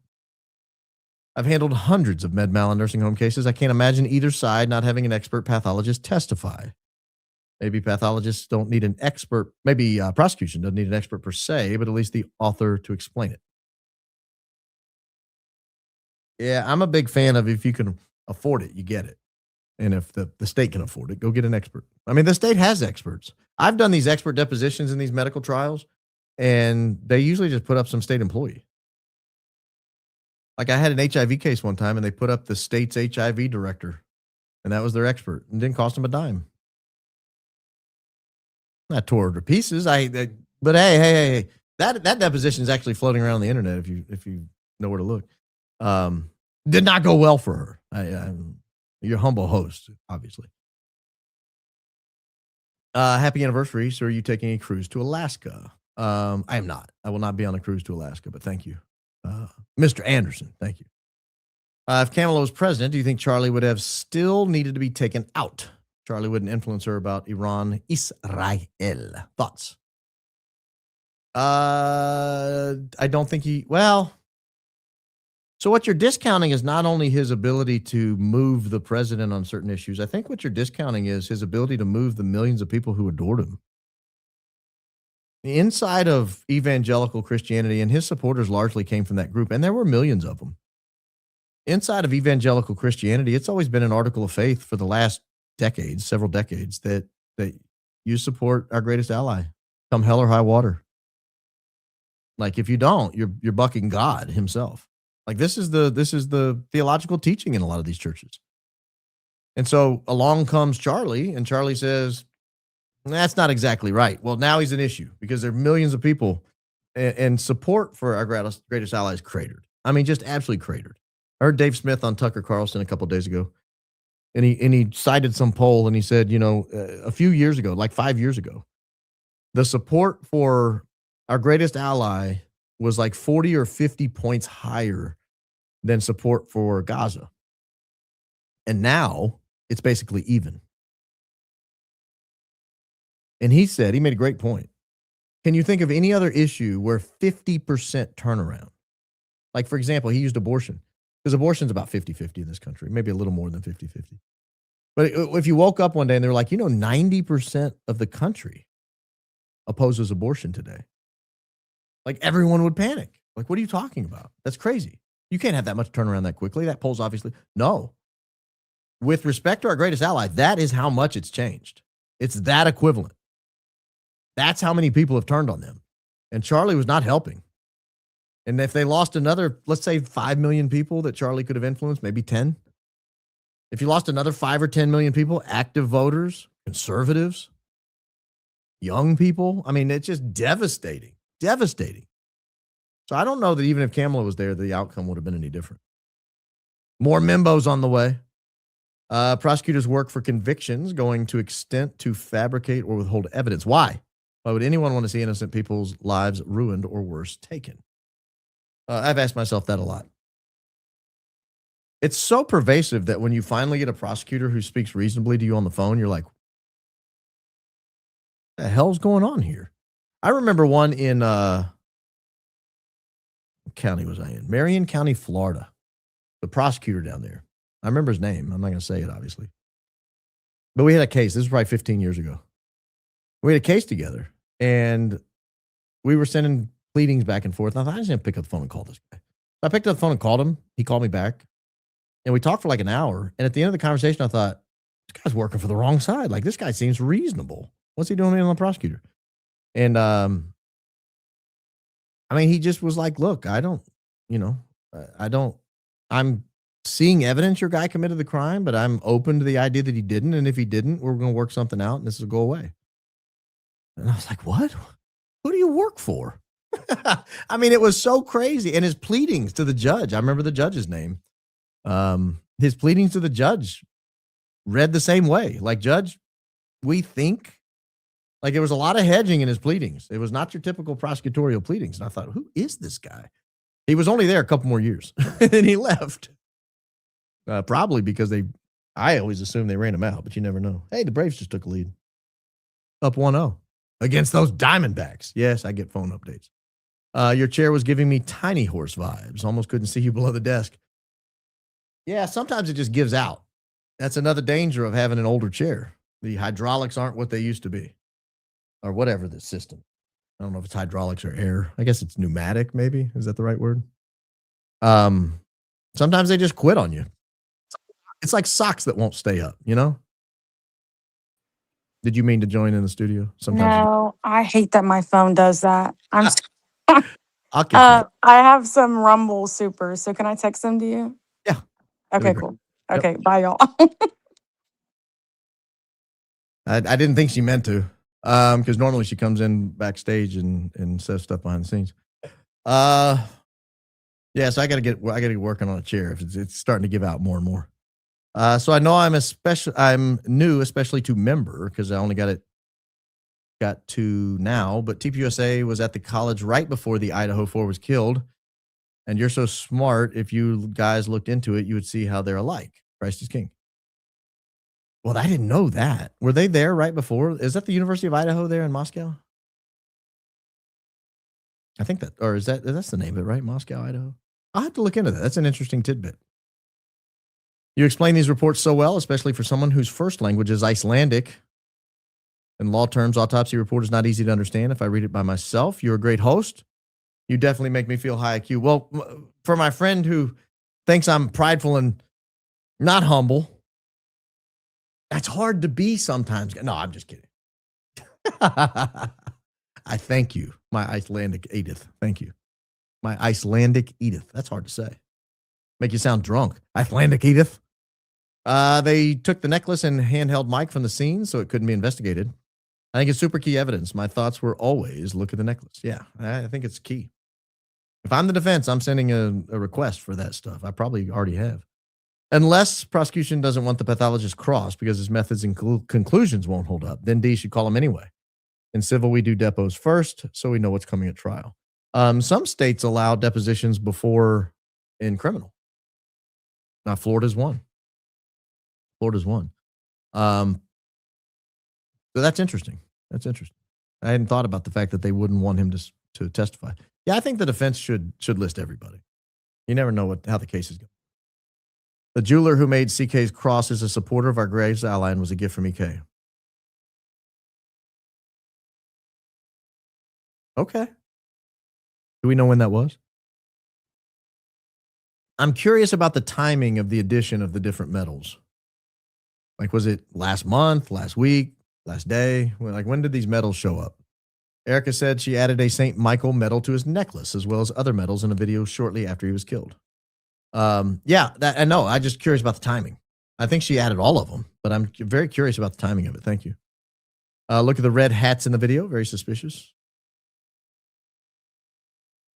Duly noted. My son swears the ammo ricocheted off his necklace. Your son would be wrong. That wouldn't ricochet.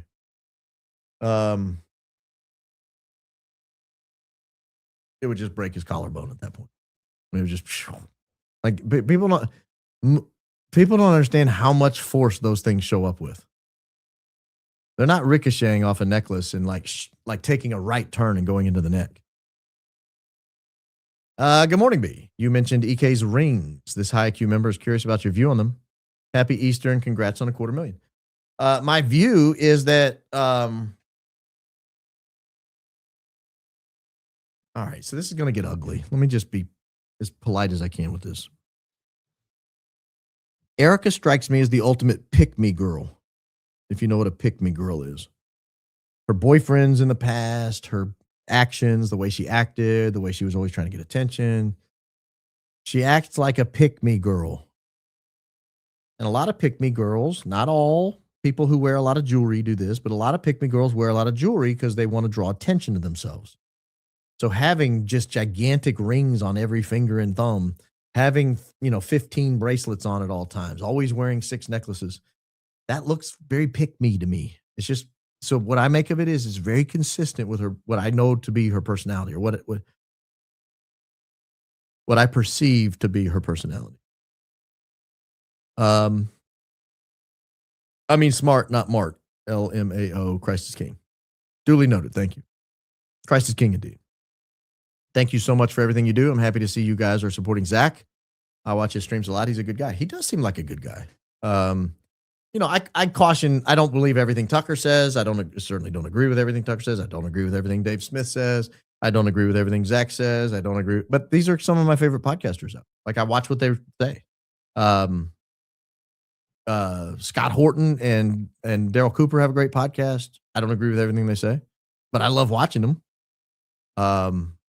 I just, I think Zach does a great job. I think he's a very talented young man. No exit wound equals all fragments retrieved and not by coroner. Call a medical examiner. So where are other fragments? Could easily be seen by x-ray sample. Yeah, I would think so. That would be my guess. We should have them all. According to Erika, the chain and all its medallions were on the dresser overnight, where Erika had access to it and could have been swapped out with any additional charges or electronics embedded. Yeah, that was my point. Thank you. Now, you probably said that before I did, because you're brilliant. And I mean that. There's footage of Blake Neff with a necklace in the background when Hunter is practicing his response. There's closer footage on different videos.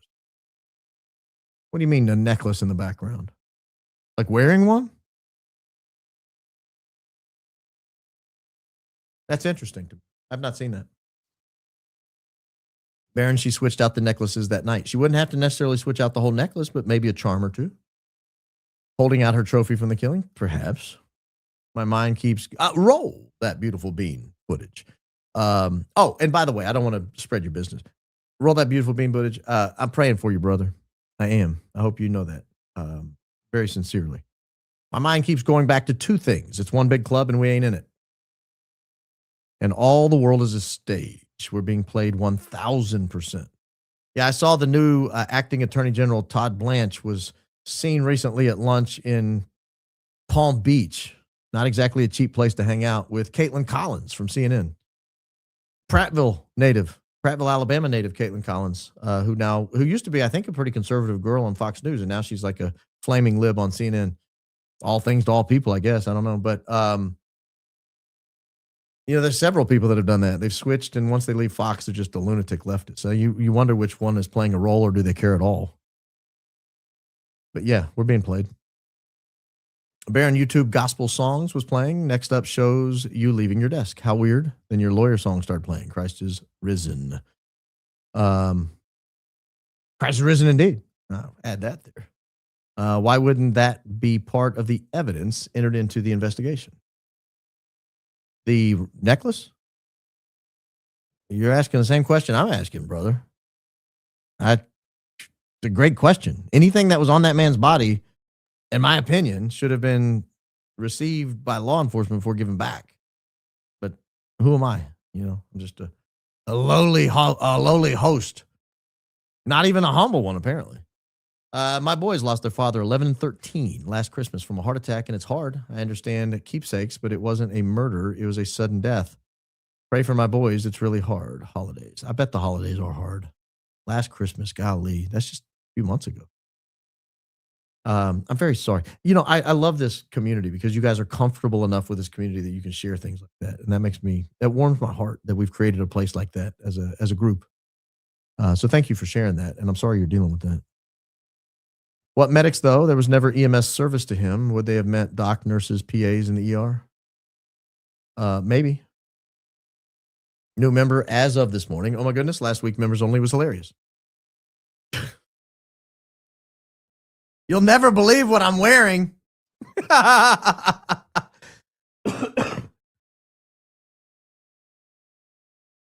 am not wearing my dress Vans. I have my casual Vans on. Anyway, do you think the assassination was in Utah because they don't use a grand jury? And do you think his attorney is working in good faith?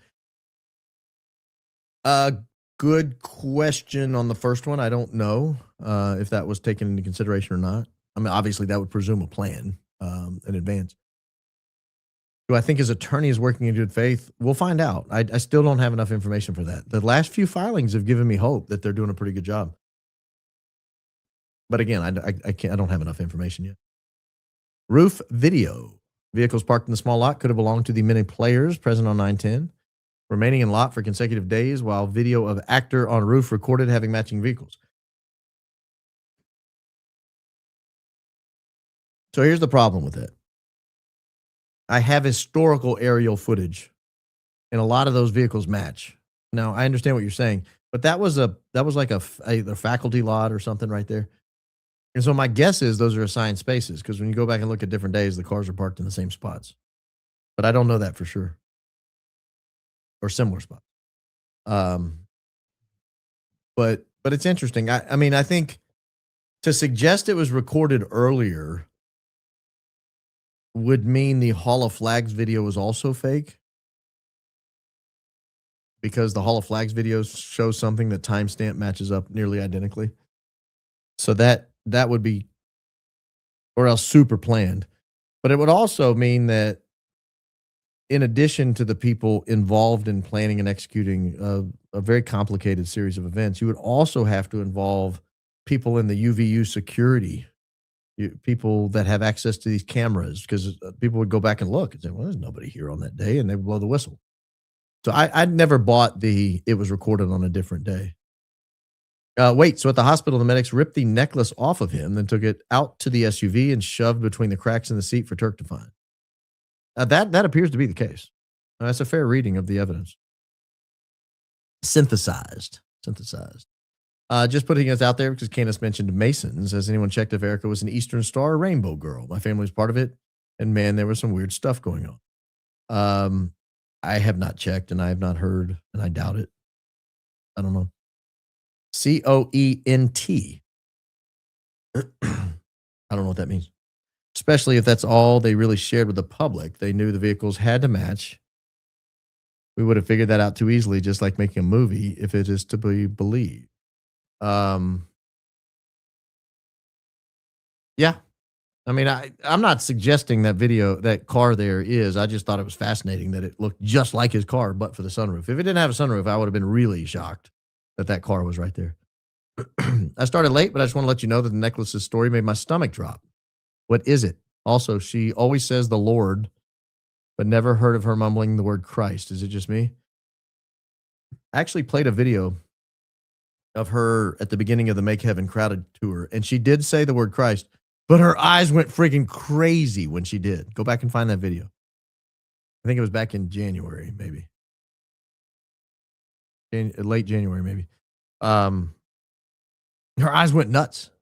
Like she looked psychotic or possessed. Literally. Like not just like that thing she does where she stares. I'm talking about like they rattled. Kind of like Blake's were doing. Last video at 1:15, picking apart the charging document. You didn't mention the rifle allegedly identified by Tyler's father possibly could not be a World War II rifle, as the FBI image had a composite stock. We did mention it in the comments, but thank you for sharing that. And we talked about how there's some dispute over the image. Late to the party and still catching up from my surgery recovery. Just watch your opening statement about Bundy. Did you hear they just identified another victim, Laura Amy from Utah? I actually did. I saw that today. And I was curious about that. Like, why are they just now finding this victim? That was interesting to me. One of the built contracts was during the period of Trump's first assassination attempt.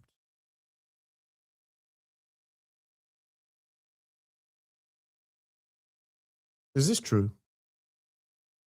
Is this true? Because I can find this answer really quick. Oh, they've changed the website. It looks totally different. Oh, this is nuts. How do I? Oh, there it is. Oh, I don't want to learn more about filters. I already know all about them. I just need the other. I'm going to search this. We're going to find this out. You guys want to look with me? Hold on. What is going on here? I don't want that. How do I close that? I knew I shouldn't have hit read more about whatever. There we go. We shall look together, ladies and gentlemen, because this will be interesting if true. This will be breaking news. Except I can't find which window I'm looking at here. There it is. Let's look together. Let's go to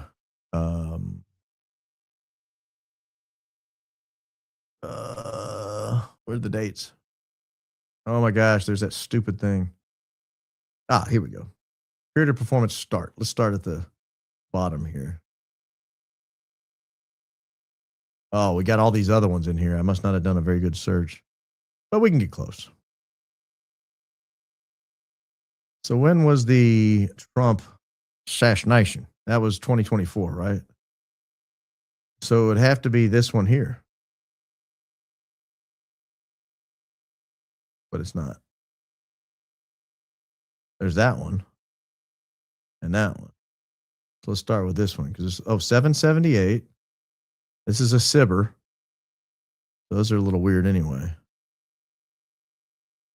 I don't know. I don't know about all that. I'm going to declare that unconfirmed.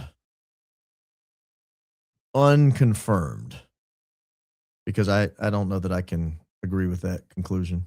I'll have to, but granted, that was the fastest look in the history of mankind, and the search wasn't ideal. So I'll have to do a better search later. Thank you for that tip, though, if that's true.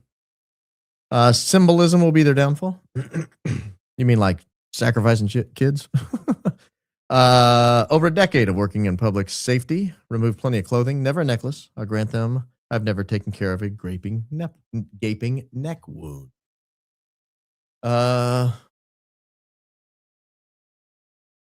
Yeah, I mean, I think you would want to, but obviously they didn't remove it and then take it to the car. So, wowzers, Aaron. Thank you very much. It's 1/3 of 1,000. Haha, just having fun with integers. Appreciate you and everyone's diligent commitment to bring light to the darkness. Quick question. How do we get the traffic cam footage from the Big Bang Day? I want to see footage of Charlie trying to escape his demise. It exists.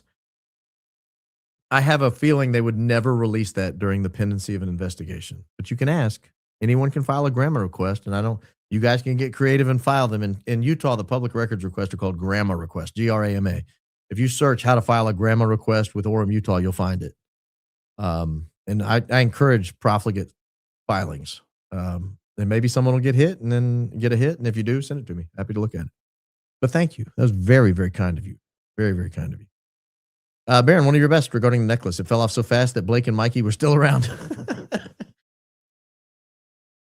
That's funny. Maybe they needed to rip the pendant from CK's body if it fused due to electric event. Always found it odd. EK hung that chain and cross out of the window at Memorial and ignored the St. Michael pendant narrative as a whole.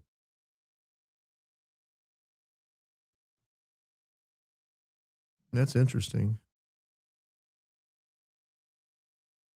I'm wondering if I'm right, or if my thought is there's any merit to my thought exercise here. Obviously, it would have, I would think, exploded unless it was like a rocket, like it had a shape in it, like a place for the gassing to come out so that it fire. But if that's the case, wouldn't they have wanted it to go in? So I don't know. Like, I'm curious about the whole thing. Like, I'm insanely curious how he died. But thank you. Headed to Vietnam, Japan, and China at the end of the year. Remind me which part of China EK was in. I definitely want to do some more digging while in China. She was in a town called Chongqing. Not Sean King, the guy. Not Sean King. But Chongqing. Chonquing, I think. Hope that gets you started. Baron, shout out to my good friend Paul Walker. Please wish him a belated happy birthday. Belated happy birthday to you, sir, Paul. We're both big fans of yours. Thank you for being here and giving us such a high IQ outfit. Christ is king indeed. When was Charlie gifted the necklace? I don't know. I'd love to know. Who is behind it all, I wonder. We all wonder that. Did they ever find his ring? That was the only jewelry I cared about when my husband was killed. My understanding is they did not. But granted, I haven't talked to absolutely everyone. I've certainly not talked to Erika. I don't know. But the people I've talked to, no one's heard a thing about the ring. And there was a search for it. John Bray claims metal is at the edge of CK's collar. I know what his claims are. I've watched a lot of his stuff. He does a great job. I just don't always agree with 100% of what he says. Baron, wouldn't Gigi sleep in a toddler-sized bed? That's too small for Charlie to sleep in. That's an unlikely scenario, right?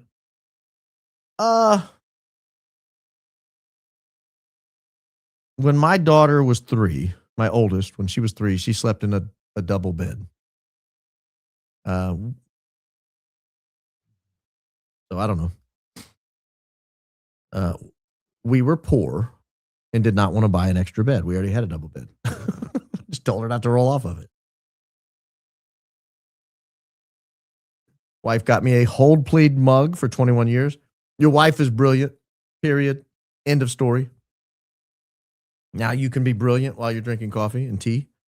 So EK switched CK necklace. Well, I mean, that's a question. AES contract was for necklace? No, it was not for necklace. ATF report can't match because metal was from necklace and not bullet casing. Sounds plausible to me. That sounds plausible to me as well. I'm always under the impression that the fragment was planted. If you're going to pull it off, you're going to make sure you throw a fragment in the wound. The fragment was probably supposed to be in the chest wound. And they just, in my opinion, probably stuffed it into the neck wound. I don't know. That's just a guess. Just a guess. I'm not saying it's right. It's an opinion. I don't know. Whatever other things I need to put on. Always bothered me that the security team all huddle around, but no one takes defensive posture to protect all on stage, aka their job.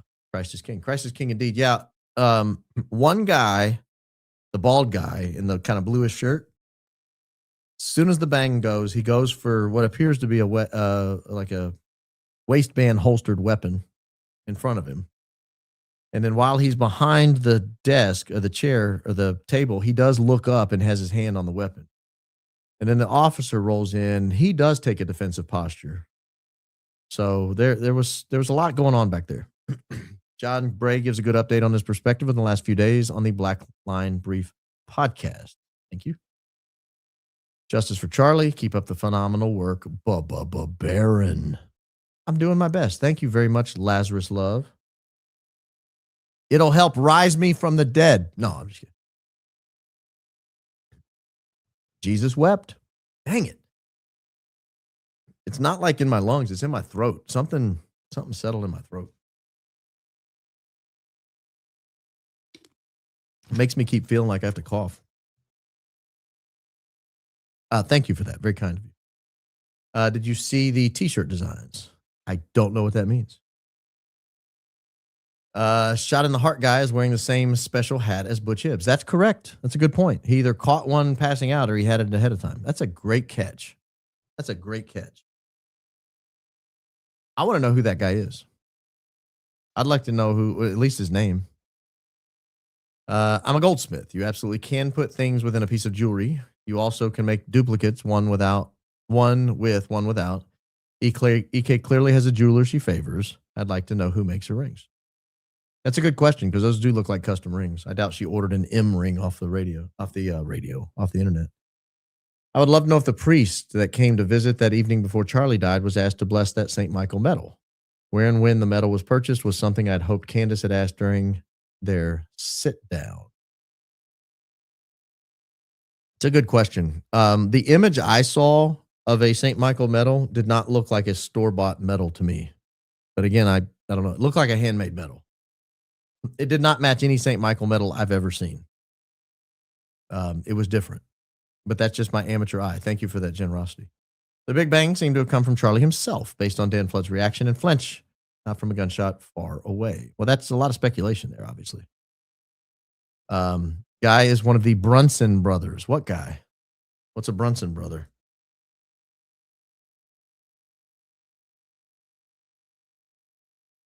He doesn't look like a Brunson brother to me.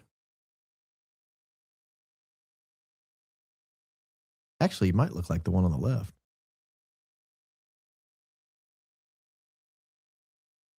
Actually, he does look like that guy. He just has long hair in this picture. Well, this is crazy. Did we just identify that guy? Doesn't he look like that guy in the face? That guy right there? And maybe his hair was pulled up in the behind the.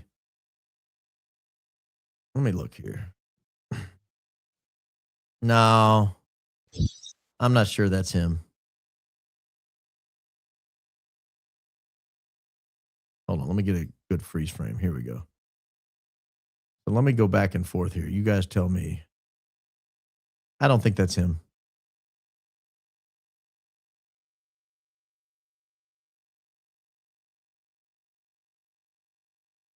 That's a good call. I don't know. I'd like his name. I'd like to know how he knows George Zen. That's interesting to me. Hi, Baron. I did the entire video about this on TikTok and stated in the comments, I think the necklace and medallions were replicas. Still think that. Ashley, that's brilliant because I tend to agree with it. Thank you, Baron. Where online can I see the original video? I've not seen it. No channels that I watch shows the video. What video are we talking about? I don't know what video we're talking about. Baron almost assassinated by a chair. Last time I wore maroon was me school blazer. Moni and God in the same breet is a red flag when I hear it. Thanks. So I think I kind of maybe understand the first part. I was almost assassinated by a chair. It tried to take me out. That's true. You used to go to a school that required maroon blazers, and then I'm lost. But thank you. I appreciate it. I heard the clasp was magnetic and wondered if the magnets had something to do with the movement of the shirt, necklace, and mic. He had a magnetic clasp on his necklace? I'd have to see that. Fox 13 news guy paid to tell a story and wanted to earn his shekels. Reporters tell you not to look into the camera, and guy stares right at camera the whole time.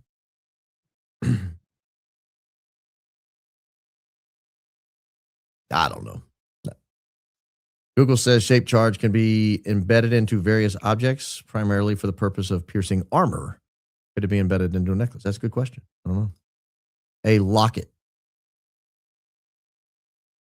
I don't know what that means. The irony of a necklace with charms, metals often associated with Catholicism, perhaps being weaponized. Ooh, the ultimate ironic end. Wedding band is likely under the cement cover-up at UVU. How would we know that, though? I don't know this. Can a really strong metal detector, search through those pavers? Because if so, I'll take one out there. Like, I'll rent one when I get there. I'll rent that in a pickup truck, and I'll back it right up to the Hall of Flags, and I'll run out there and before they get out there. Now, I have to go like Sunday morning at 9 a.m. when everybody in Utah is in church. Maybe the reason they had the priest over to bless the necklace was an excuse to get it off of him to swap out one of the medallions. Is this something that we've heard, that the priest was there to bless the necklace? I wasn't aware of this. I wasn't aware of this. Baron, there are sober people in Ireland. God bless. Well, there's at least one. She commented on the program. Are you the second one? Or are you the one? Are you the same person? I was just messing around, playing into the stereotype, a trope. Chest shot being intended makes the rare white shirt make sense. Yeah, it does, doesn't it? It does. If the chain was cut lower, that means shrapnel went down in relation to the Rode mic. Okay, hypothetically, what if shrapnel went out and punctured the handheld mic and zapped him? Now we're getting into the realm of speculation. I don't want to indulge it. TR's car could be located using flock traffic cameras. Yes, you'd have to access the flock traffic cameras. 30-6 narrative is still a thing. I'll echo the other 1,000 YouTubers. I've took one deer hunting multiple times, and there's no blanking way. Yes, that's correct. Nurse here. Could the neck wound be from a chest wound and a piece of shrapnel being sucked in, vacuum, and out of the neck? The blood follows the piece coming out. I doubt it. But I don't know. I highly. I don't think there's a chest wound. The answer to the Fetzlop is no. Truth is out there, and you are all on the path. Go, Max. Thank you. I ran the face of the man in the interview saying CK was hit in the heart. Facial recognition gave a very odd result. Said it was the Brunson brothers, Darren. Only found old photos. So now we know which Brunson. Darren Brunson. That does not look like him to me.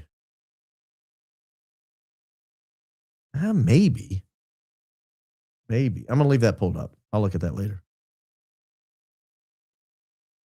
Maybe.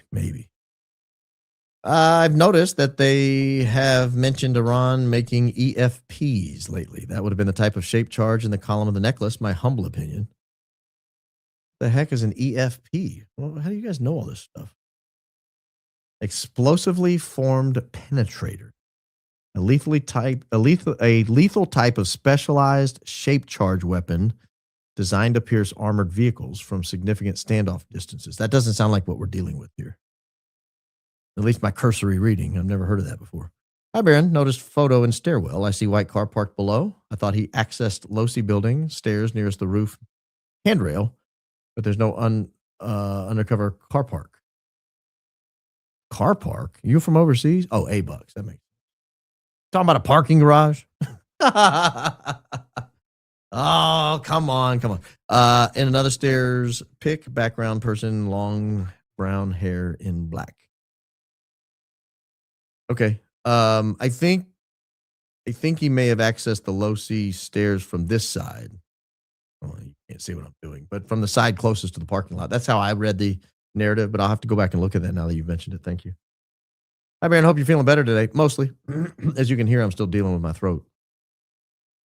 I'm in Malaysia, and YouTube did not give me an option to join your membership. Well, shame on them. Shame on YouTube. Get a VPN. I'm just kidding. UPS man with a palm pistol may actually have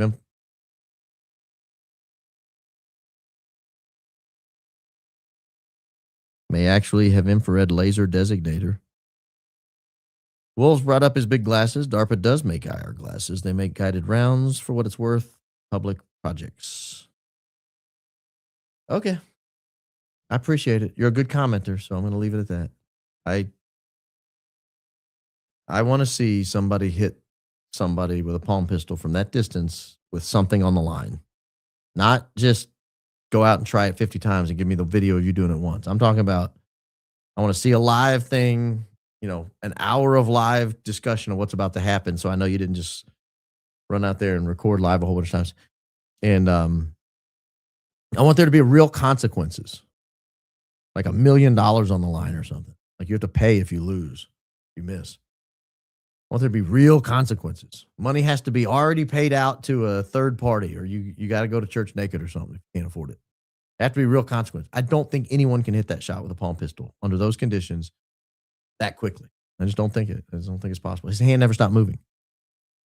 Video of Charlie's back shows that it's bleeding. No, it doesn't. It shows the thumb.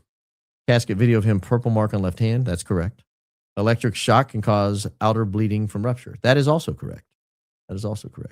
So EK may have been the last person in possession of CK's chain and charms for the event, allegedly. That's correct, before he put them on. That's her story. Roll that beautiful bean footage. Don't say do a line, Baron. You'll have them claiming you're doing drugs or or something worse at this point. I'm not worried about them anymore. They have gone into the realm of the absurd, trying to prove this fake itinerary. And I'm done with them. I'm done talking about them. If Andrew wants to dispute something I've said, Andrew needs to dispute it. No more going through like randos with no audiences. Do you think we will ever really know who the guilty parties are? I'm starting to lose hope. We may already know. We just got to prove it. Is it possible the cross caused the wound? The hole didn't appear until 3 frames after the shirt moved. Is it possible the gun story makes no sense? Well, I think that's kind of what I'm raising, is something on the necklace made a wound. And that's sort of where I'm going with this. Brigham Young University Compliant Mechanisms Research Group worked on developing tiny weapon that shoots. BYU YouTube page demo has Zechariah Qureshi lookalike. Yeah, clip that. That's an interesting tip. Thank you. I don't know what's going on, but every time I watch RBP, my internet starts buffering and continues throughout the whole show. It makes me grumpy. Well, that would make me grumpy. The high IQ outfit. We expect it in real time. They could have picked so many different Patsy calibers to blame it on that would have made more sense. I always wonder why the 30-06, they had to expect the results to be comparable. It went wrong. Here's the thing, Morgan. You have no idea how many guns were there that day. Planted. No idea. You have no idea how many Patsies were there that day. Whether or not they knew they might be the fall guy or not, you have no idea how many people were there that day prepared to take the fall if necessary. In other words, when they gave us Tyler Robinson's name, what they didn't tell us is everybody who did not get blamed. When they told us it was a 30-06, they didn't tell us any other weapons that were available that were conveniently not found or overlooked. Or if a weapon was dropped off. But here's the other thing, too. When you pick a patsy, you get what you get. They're probably unreliable. They're probably going to show up with a weird caliber weapon. What they needed was a high-powered rifle that could simulate a chest shot. That's what I think. And a 30-06 would have pulled that off. Crosses don't match. Pick hand out of car in vid. Car vid in car. Pick hand out of car vid in car. Crosses don't match. I think what you're saying is the charms that she's displaying on the car out the window don't match known charms that Charlie was wearing. And if so, someone needs to isolate that and let me know, because I'd love to see that. You can hear Charlie's speech cadence change in the appointment conversation. Totally spliced it. Correct. Again, I think we're going to get a piece of audio with Charlie saying he appoints Candace Owens to take over. And I'll be interested to see how they dispute that, because it's Charlie's voice. Agree. Don't think he said any of it. Last sentence has a different timbre. But the entire thing sounds AI manufactured. Quality is always thinner. Don't say that, because we're about to have some AI video or audio. Maybe video too. I don't know. Shooter on CS building used targeted EMP weapon. I don't know. But Baron, love your show. Do you think we will ever figure out who the guilty parties are? I mean, maybe. We've got to keep Tyler alive. Starting to lose hope. We need justice. Christ is King and happy Easter. Christ is King, happy Easter indeed. Charlie Kirk stopped a 30.6, but a president and governor couldn't stop a 6.5. I don't know what that means. Did you see the TikToks of Charlie talking, saying he's in heaven now? No. It was weird. That's sinful. That they should not have those. It showed him growing angel wings and flying to heaven. He was saying all kinds of stuff. All right, we got to stop that. That's for one, it's bad theology. There's no evidence you get wings in heaven.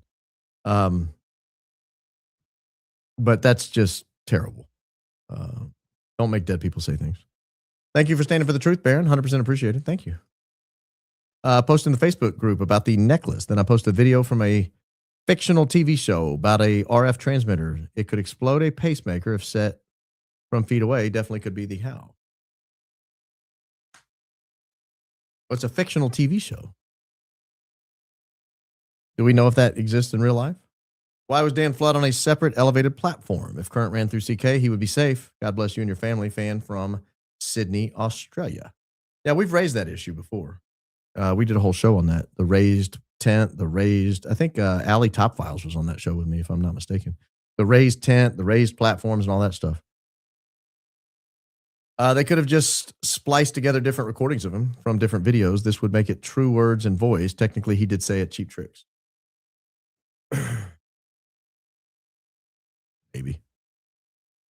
Maybe. How do we know if the necklace is another distraction or a significant clue? If you didn't want people to notice the necklace, you wouldn't have everyone doing hits on it. Very interesting. Yeah, it could be a red herring. That's a good point. But I figured it, by this time I've looked into it enough, it was worth raising the issue to me. Evening, King Baron. Oh, yes. That's my crown. Sorry. Candace introduced TR pick at Dairy Queen, 918. The DQ pick shows Superman movie poster and background. Is it possible this is the inspiration for EK's neck narrative? Possible.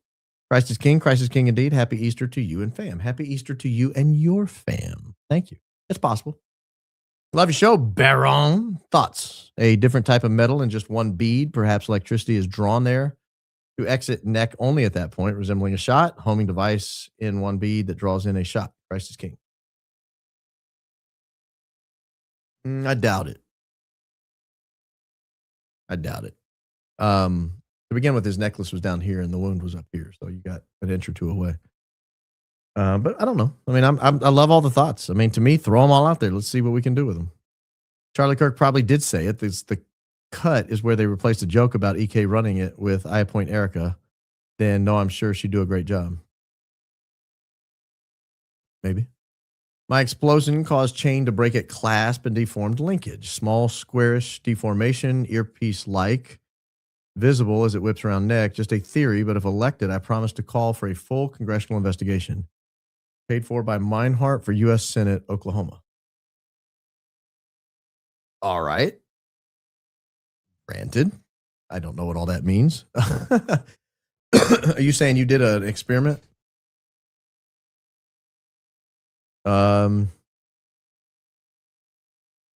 Interesting. Thank you. Thank you for that. I'm not sure your donors wanted you to do that, but I kid. My page has a short of Baron's nomination. Oh, good. I need to. This could be good. The AMFT, is that your page? AMFT. I'd love to be nominated.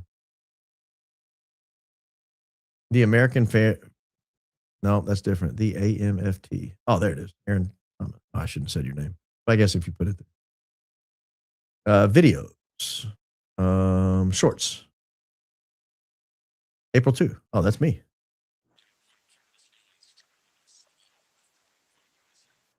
That's pretty good. I'm going to play that. That's pretty good. Let me see here.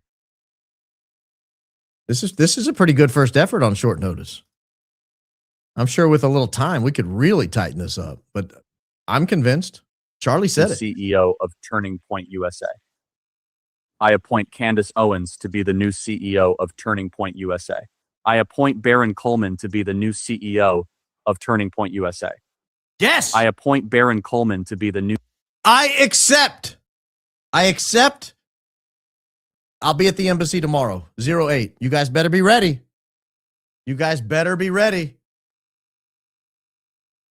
I'm putting this on X. I've been appointed to be the CEO of Turning Point USA. I will nominate real Candace Owens to be COO. We're gonna get this fixed. I'm not gonna show her hers. She'll have to she'll have to figure it out herself, because Charlie said me. You guys heard it. Interview with Megyn Kelly. 919 FT tells different story about necklace. Time 127. Also, I think I remember Candace saying something different about how Charlie Kirk got the necklace. Well, this is interesting. We're having all kinds of trouble now. Oh no, guys. I do it again. Did I get so excited that I missed the grumblers again? I messed them up. Oh no. Daisy, I need more help. Let me see if I can find you guys. I know you're in here somewhere. Where'd you guys go? Grumblers. Where are you? Oh, there you are. Found you. You can't hide from me. I'm a dad. I do a lot of hide and seek. I know where people hide. You're right there. Hey, Baron, love your show. In Miss Congeniality 2000, the pageant crown had a bomb on it. In it. Triggered by remote, not unrealistic that 25 years later, the largest military ever would have this tech. That's an interesting point. That was a good movie, too. Sandra Bullock, right? Thanks for all you do, sir. Blessed Good Friday Eve. Remember Jesus' sacrifice, taking on all of our sins so that we may have life everlasting. Thank you. That's a very kind message. Get many people complicit. Is it possible they were told it would be staged scare, injury, not death, just to get him off path, to save him long term? Then it went wrong. Is that how they cope? Maybe. I've thought of that. I don't know. But that's certainly possible. Thank you. Thank you very much. Shortly after he passed, there was an AI video of CK, how to respond to my passing. Sounds just like that intro. So obviously fake. Why are people writing things about dead people? Baron, I just rewatched your interview with Candace Owens before she was on today, and amazingly, she covered it in her show today. Happy Easter. Wow. Thank you. As a music producer, I have a trained ear. That's definitely AI because there are tiny glitches, especially the first time founder is said. Interesting. I'll have to go back and listen. Neurodiver Jen. I wanted to comment, but YouTube kept me from using my right to free speech. The tech bros are in control. This is sad. The world is going to heck in a handbasket. To heck it is. Dee Dee's bringing the crew over, Baron. We love what you're doing. I watched the Law Channel, and your content is compelling. Christ is king. I don't know what the Law Channel is. But I like Dee Dee. I think he does a good job. Did anyone see the Hodge twins, Stu Peters interview, where he said there was a confirmation of Erika being at Fort Huachuca on the 8th? Wondering if Baron could fact check this behind the scenes. I didn't see that. No, I did not see that. Thank you. You act like I need confirmation. Good work, Baron. Super work. John Bray is all I have to say. Like I said, John's done great work. I don't agree with everything he says, but he has done phenomenal work. There's no doubt about the amount of work he's put in. The further TPUSA gets backed into the corner, the more I fear for Tyler's safety. Yeah, I have a little of that myself, to be honest with you. If we're being honest, I have a little fear of that myself. Oh, people are loving this. I got appointed to be the new CEO of Daily Wire. I need a gold sequined Adidas hoodie. This is great. It's his voice, so it must be true. Congratulations. Yes. They didn't know that what was coming. 08, boys. Look alive. When your S&M gives you a blink code.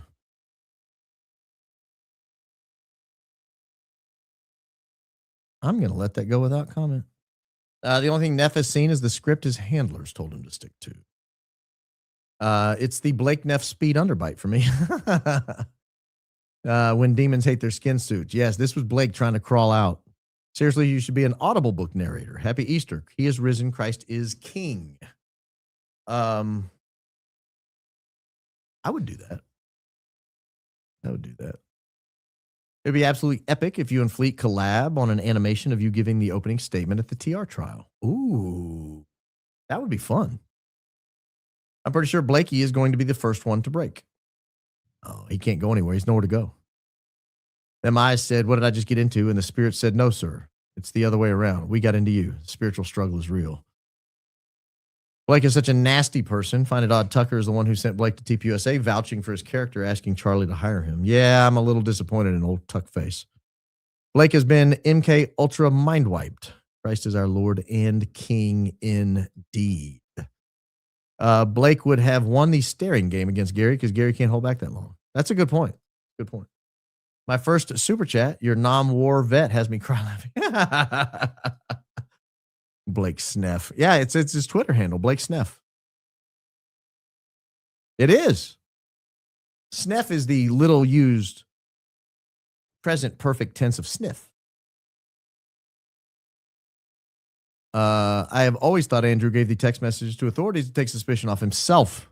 Andrew and Erika are the only ones involved in the plot to take out Charlie. IMO. You got to explain this.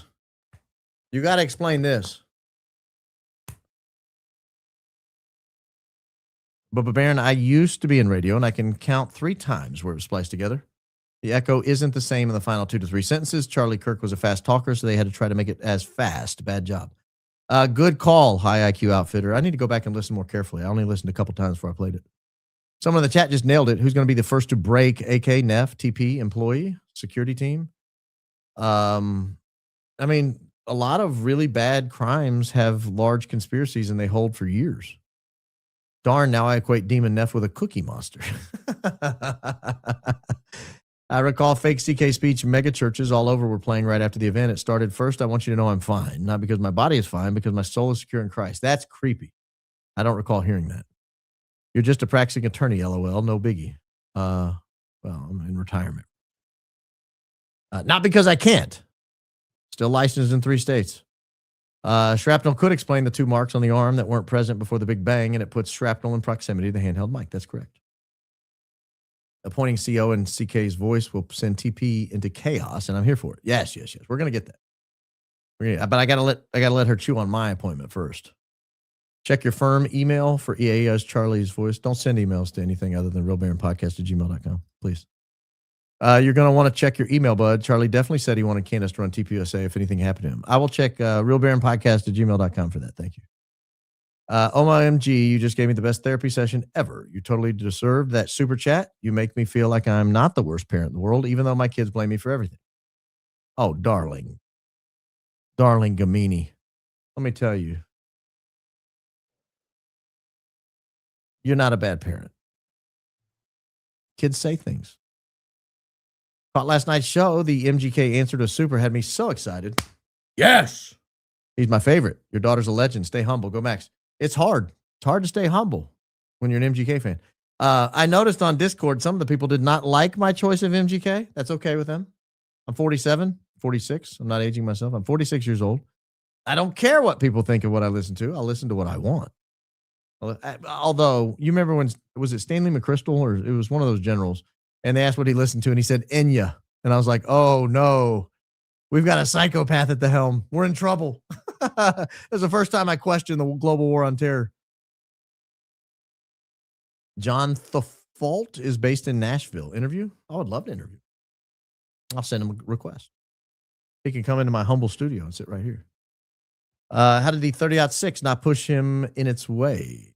Where did the energy go if it did next to the body? That's a good question. I was under the impression that Charlie's necklace cross medals were much larger than whatever Erika was holding out of the SUV. I mean, you can see them before the event. Then, you know, the cross is about that big and the medals, yay so. After learning the SUV door may have been closed and reopened en route, I wondered if Frank Turk opened it. I wonder if Frank Turk's reaction to the bang doesn't look like SO knowingly in on the plan, but when he jumped in the back, he saw too much. That could be, and they may have looked at him and said, you're next if you ever say a word.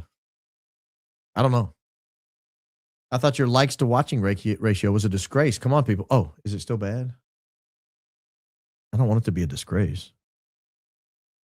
Where is it? Oh, I don't see it. We'll see if it shows up. Oh, there it is. Oh, it's not so bad. It's getting better. You guys are shaping up. I saw the photos John showed of the circuit board for the mic coming out of his neck. You can see it falling out of the wound, then blood poured out. You can definitely see something with right angles. There's no doubt about it. Absolutely no doubt about it. Something's going on up there. It's not a bullet. Ran facial rec on guy from got shot in the heart. News clip, emailed results to Gmail. I found for you, FYI.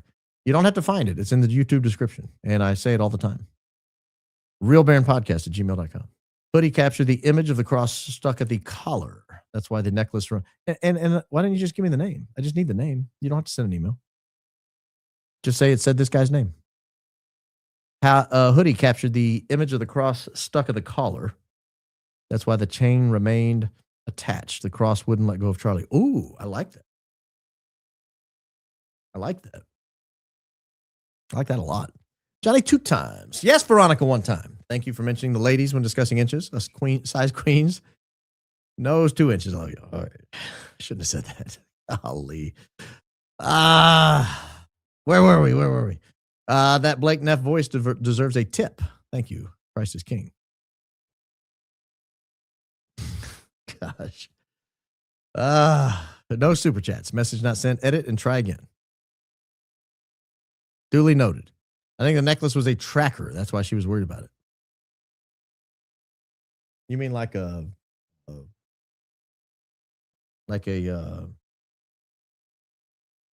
Apple tag or whatever those are called? Maybe. I don't know about that. Super chat. She would know where it was. Super chats are being censored. Super chats are always censored. YouTube's that way. I think Blake Neff was left out of plan because he's a loose cannon, and more so because he's a follower and wants to fit in, and he'll spread any slop they give him because he thinks they're gods. He'll hold because he thinks it's truth. That's the point I made on the last show. You don't have to include Blake in the plan. He doesn't have anywhere to go. He can't get another job. Airgas USA LLC has announced force majeure on HE. HE is a byproduct selected during the purification process of liquid natural gas. Okay. Is there a video of Erika in a car? Maybe the end of a Jesse Waters interview discussing and showing the necklace. Necklace makes me think of the end of the movie Cruel Intentions. Happy Easter weekend. Happy Easter weekend to you. And yes, there is a video. It's on the Jesse Waters interview. And that's where you get a good look at the St. Michael medal. It doesn't look like anything I've ever seen before. Ordered merch for my weekend apartment in New Braunfels. Do you need help there? I think there are suspects in the area. Not help that I can think of. I don't want people walking up to people's houses. That's weird. That wasn't a cut. Candace's Skylar, EK on Fox. Huh? Blake Neff Speed has a vested interest in keeping his job at TPUSA. He's unemployable elsewhere, except maybe as an IRS agent. Christ is King. That is my point. Nowhere else can he go and make what he's making now or get employed at all. The man who claims to know GZ makes me wonder if he also has things on his phone like GZ, and this was a way to keep him free and off the registry. Oh. I see what you're saying. He might be a sicko. I don't want to say that about the guy. We're already making enough assumptions about him. Excuse me, opinions about him. Listeners might not realize it's free to subscribe. Memberships are monthly, just a thought, but now they know. Have a blessed Easter. Yeah, subscribing is free. Just click the button. Gary's 3rd episode on Bullet. I said, when a bullet can't be matched, whether it's too little remains or other reasons, it's simple. There's no match, no comparison, no evidence. With 3 paragraphs on X, he called me one of your sickos. That sounds a little defensive. I always sense that TR, Fury, Beefy, BF had more involvement. How he disappeared with the help of others. I feel like he brought TR and set him up. What is your opinion? I have a strong opinion that you might be accurate. Finally got to watch you live due to time difference. Sydney, Australia. My sister lives in Croatia, and I introduced her to Candace, and now she's a Baron fan too. Christ Ye Kralj. I guess that means Christ is King in some sort of foreign language. Either that, Or I just summoned a demon. Or we got rid of one. Maybe Blake is free. Blake, you're welcome. Chris J. Crawled. We'll get another one out of there. Bye, guys. You're back. You're back. Thank you for that very generous donation. Medgar Evers was shot with a 30-06. Thank you. Duly noted. RBP big in T-Town, Tulsa, Oklahoma, too. Wow, big in Tulsa. I like the song Tulsa Time. It was the very first song I learned to play on a guitar because it's just 2 power chords. The micro explosive from the plant that got wiped off the face of the earth. Yes, that's there's a lot of suspicion that has something to do with it. Anniversary vacation, maybe y'all come back with baby number 9.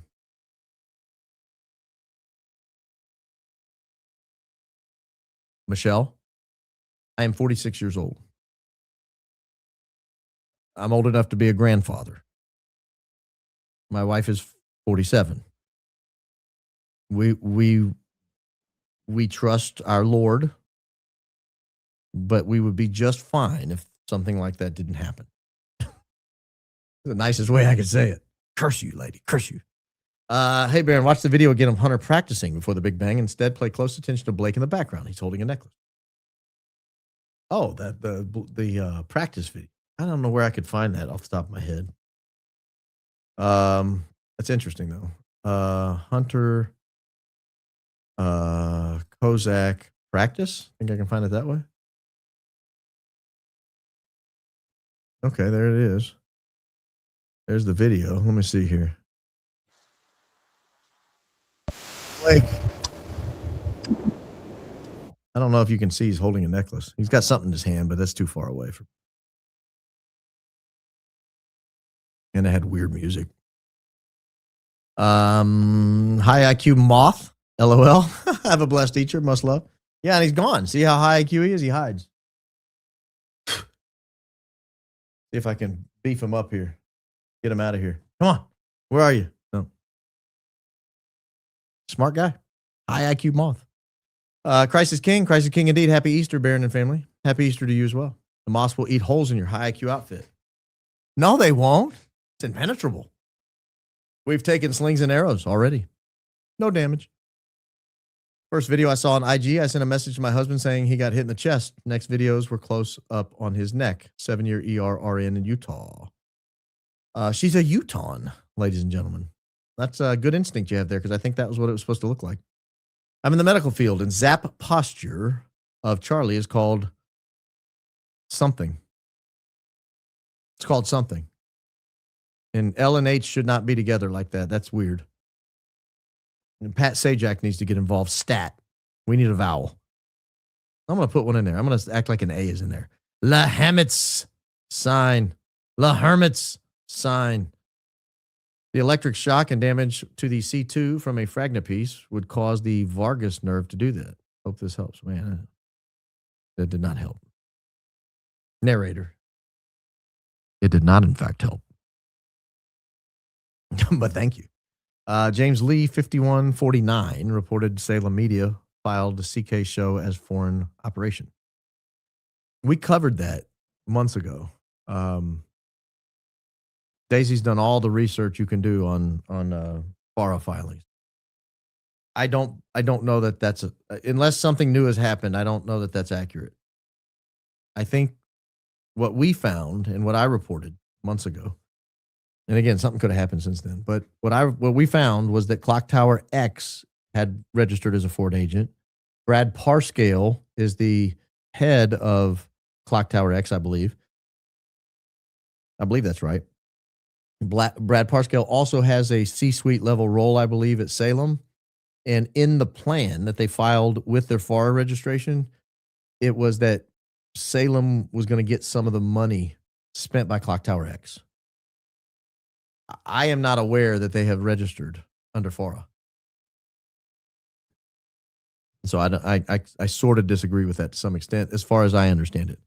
EK is a small fish in an evil pond. Was her biggest mistake accepting their offer? She's not mastermind here. She's the cog who sold CK's legacy. Late to the show, but we'll watch later. Love to all here. Love to you as well. Thank you.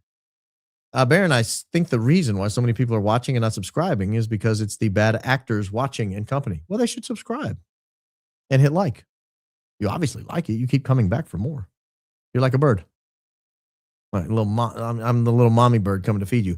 Here you go, little TPUSA lackeys. Here's your Fed slop. Oh, this is not Fed slop. I lied to you. This is truth slop. Oh. Rumbler supers are on phone. Oh, thank you. Let me check this out. Here we go. Shot in heart guy. 910. I remember seeing clip and it being one of the Brunson brothers, 4 Utah trumpet playing brothers who also tried to take 2020 election rigging to SCOTUS. Got up there but got dismissed. We're hearing a lot of Brunsoning. I will look into it. Second rant, CK wore the gold ring before wedding. Odd he swapped it out with a wedding ring when married. Happy Easter. Okay, wore that ring before he got married. Happy Easter. Okay. Interesting. Interesting. See if there were some more in here. Yeah, I think if that's true, then that's just a ring he had. But I still would like to know where it is. I think it's a key piece of evidence. Happy Easter to the Coleman family, Daisy and chat. Happy Easter, chat. Happy Easter, members of the jury. The retreat is giving someone's about to be fired and they're suddenly asked to document their processes. Can you write down all you do and how you do it for no apparent reason? Yeah. At least it's not the, will you train the new guy before we fire you? That's always that's a harder move to accept. But yeah, you're right. I hadn't thought about that. Hey, new processes in place. Everybody has to document absolutely everything they do every day, Monday through Friday. No reason in particular. We're good. Trump will forgive Erika if she's convicted for her crimes. We must wait 3 years before we can send this lady to jail. Trump cannot do anything with respect to state crimes, and this is a state court prosecution.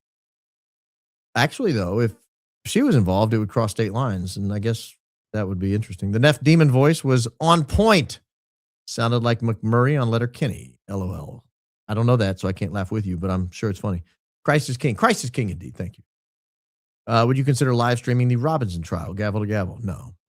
I watch trials with Emily D. Baker, but I am not sure she's covering this one. No, I won't do that, but I'll probably give updates. Baron, it's pathetic how meek and docile Erika is recently acting. Trump trying to boost her makes her look so much more sus. Yeah, it's obviously got to her and said, take the leather pants off, lady. I mean, like, put something else on, but with the leather pants, stop it. No more fireworks. Hey, love your gift of investigative skills and your theological skills also. Really love the opening statement yesterday. It was bang on. Thank you. I appreciate that. One, who asked him the what if you died question, and who are they connected to with? I don't know specifically who, but I think it was a donor. Billionaire. 2, if Charm was manipulated, wouldn't he have noticed the change in weight, etc.? Probably not. Probably not. Check out the Aaron chair made by Herman Miller. Happy Easter to you and your family. Happy Easter to you and your family. Opinion on Bondi firing. They'll probably replace her with someone worse. I mean, at least she gave us something on the files. She was covering it up. Don't get me wrong, but it's not like they're going to put somebody in there who's honest. Didn't CO say Mikey's assistant friends? If they were going to put somebody better, hold on. If they were going to put someone better than her in there, they wouldn't have fired her. They'd left her in there. I mean, better for us. So obviously they're going to replace her with someone worse. Didn't CO say Mikey's assistant, friend's daughter, went to get a bag from the car and found the necklace?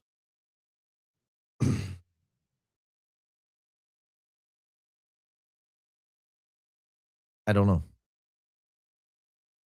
That's not what Frank said. Hit the likes, everyone. Christ is king. Christ is king indeed. Hit the likes, everyone.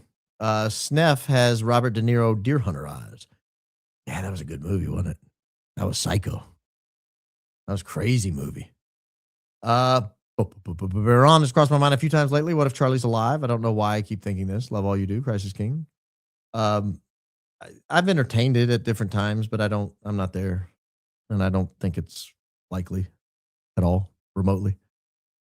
RFID tag and charm is the only thing I can think of for the next necklace. By the way, team, AI is more likely to help you brainstorm scenarios if you tell it you're writing a book.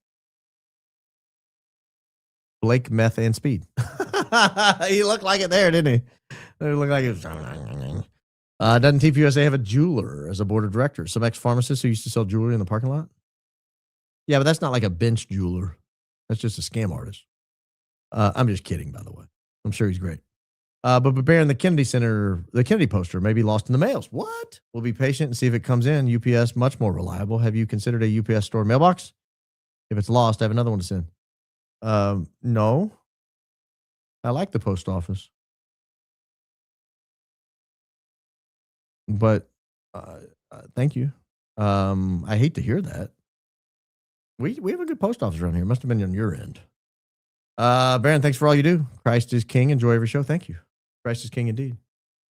There's a video of EK saying when she gave him the pendants, it may have been taken down by now, but I'll see if I can find it. Thanks, Just Common Sensing it. I appreciate that.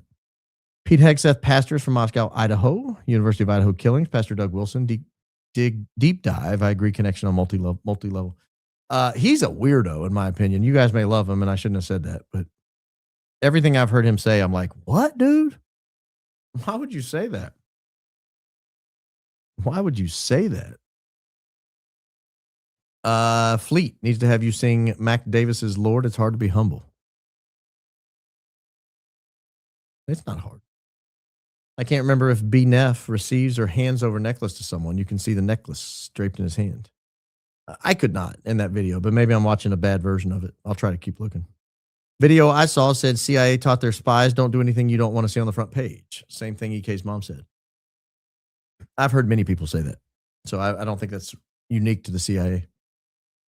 The man that said he saw CK shot in the chest is Darren Brunson. I tried to send the link and time to send a tip on your website, but the button doesn't work. Yeah, the button doesn't work by on purpose. We had the button we'll probably remove the button. We had the button active and it was abused. It was abused. It's for tips. And so we're going to figure something out, but I've got to figure out a way that it doesn't take a full 24 hours of employee time every week to check the emails. The 30-06 100-grain bullet travels at 2,800 feet per second. At 150 yards, it has 2816 foot-pounds of energy. That would have tipped Charlie over. It would have exploded Charlie. Pickby, very true. Good way to say that. That's what I thought. Valhalla said the new acting AG, Todd Blanche, is or was Trump's personal attorney. That is true. Google agrees. Could be a turn for the worse. No, that's true. Told Gary, I'm proud to be part of a high IQ outfit. Well, I'm glad you are. Proud to have you. Gina M. Bambino. Thanks for reminding us to hit the like button. I always hit all 4 of mine, although I don't always remember 4 of them. Please continue to do that. No matter how humble you're feeling, you're almost the best. That'll humble a man.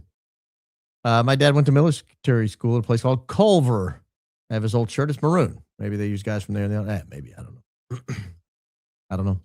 Being so far away, how would TR have heard Hunter Kozak's question to know when to take the shot?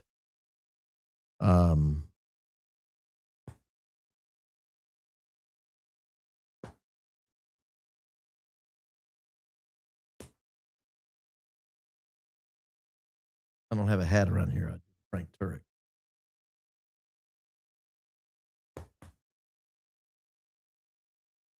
I have a theory on leather pants worn in the past, pre-Charlie in certain photos. They are her boss babe pants. Oh, she's a boss babe now. A comment on Coach today stated that Connor, the hospital scribe, walks with a limp. Was he the kid caught on the doorbell cam? Connor looks a lot like Tyler Robinson. Does he really walk with a limp? That breaks the case wide open if he does. I'm sorry, it does. It just does. It just destroys if that is true. Because I'm sorry, if you put a picture of him up in front of the jury and say, ladies and gentlemen,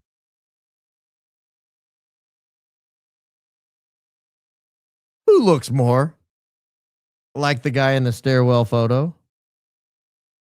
Tyler? Or this guy? We'll talk about it.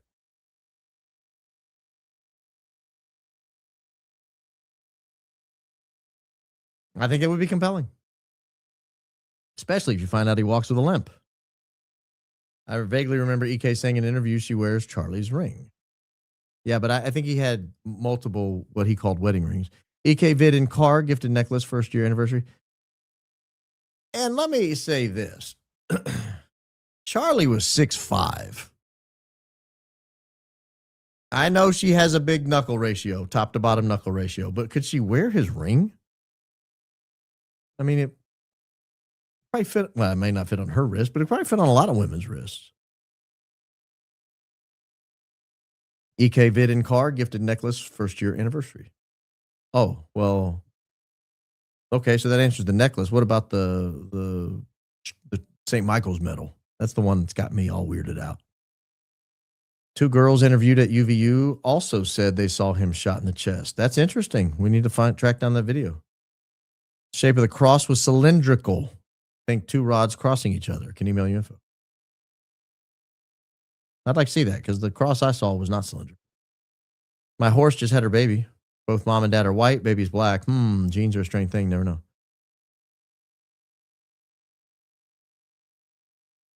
Okay. I mean, duly noted. Now, who am I to argue with that? His friend is dead in the car and Frank is casually looking through his bag. You're right. There are too many reasons why we can't quit asking questions. Well, I think at that point his friend was dead in the hospital and Frank was casually looking through his bag. Yeah. That necklace is the clue to everything. I agree. And I think the defense should have it. And it better be the original one. I would subpoena it and then ask the judge for a spoliation charge on it. That this is a key thing, that we see something moving under his shirt. It very well could be the necklace. The necklace snapped off and whipped around his head, and then there's this mass. The problem was they went on the record and told everyone who would listen about the necklace. We have like 5 different news articles about the necklace and videos and everything else. And I'd say this necklace, they knew it was important. They knew it was a key piece of evidence, and it's gone. I've often wondered about the chain. Bray's work is fantastic. Gonna miss you, good sir. Happy Easter, and we'll await the reconnection on Monday. Yeah, I'll be back Monday. But thank you, Edge. I appreciate that. Mike's tainted evidence offered. Officer picked up in blue in it. I think that was the guest mic, but I'm not sure. No medics worked on CK before Carr, so a lie.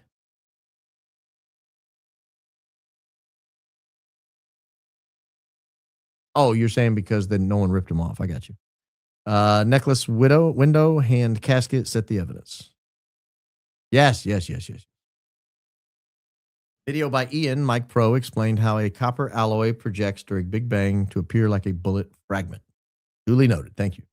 Built second contract 20 to 24 in July. Yeah, but that would indicate in 2020, when they set the contract, they would know that they needed something in July of 2024. That's what I'm saying. The period of performance started in 2020. The interesting thing about the AES contract is the period of performance was very short. It was like May to August of 2025. A very short period of performance. His name is Darren Brunson, 100%. All right, we've got him. I wasn't sure, but now I know. I'm going with it. Enough of you said it. I'm going to operate under that assumption and start digging. I'm as far to the left as you can get. Also an atheist, but I look forward to your shows all day. Thank you for what you do. Well, thank you, Miss M. Durare, 4059. I look forward to having you. Thank you. Most satisfying subscription to date. Happy Easter, Baron, and hi, IQ fam. Thank you. What if the necklace exploded rather than the microphone? Then the one they are passing around is just a duplicate.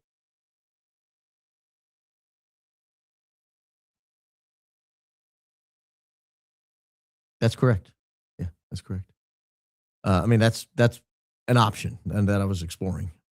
Baron, finally in time for live, came in at 11:30 AEST, Sydney, Australia. Love your great legal insights yesterday. Brilliant dry humor. Thanks to you too and Candace for waking a sleeping RC.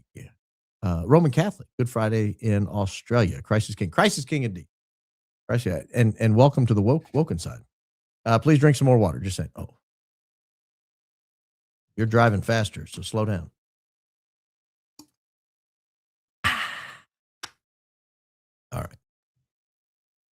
$2 sip of water. Frank Turk said the SUV was considered a crime scene. It was periodically off limits. Necklace was not taken as evidence, or was Frank Turk lying about how he had it?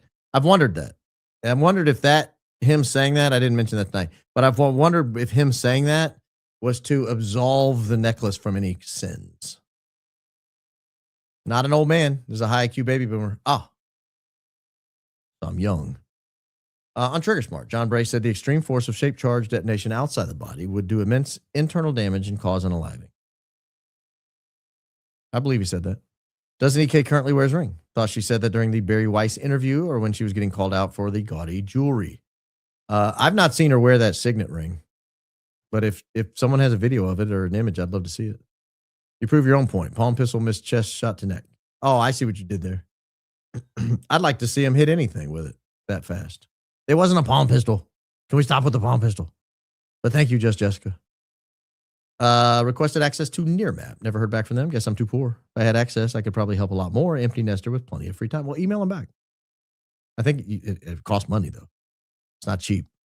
It's very expensive for a map. No, but it's great for what I need because it's all September 10th footage all over town. I wouldn't have paid for it otherwise.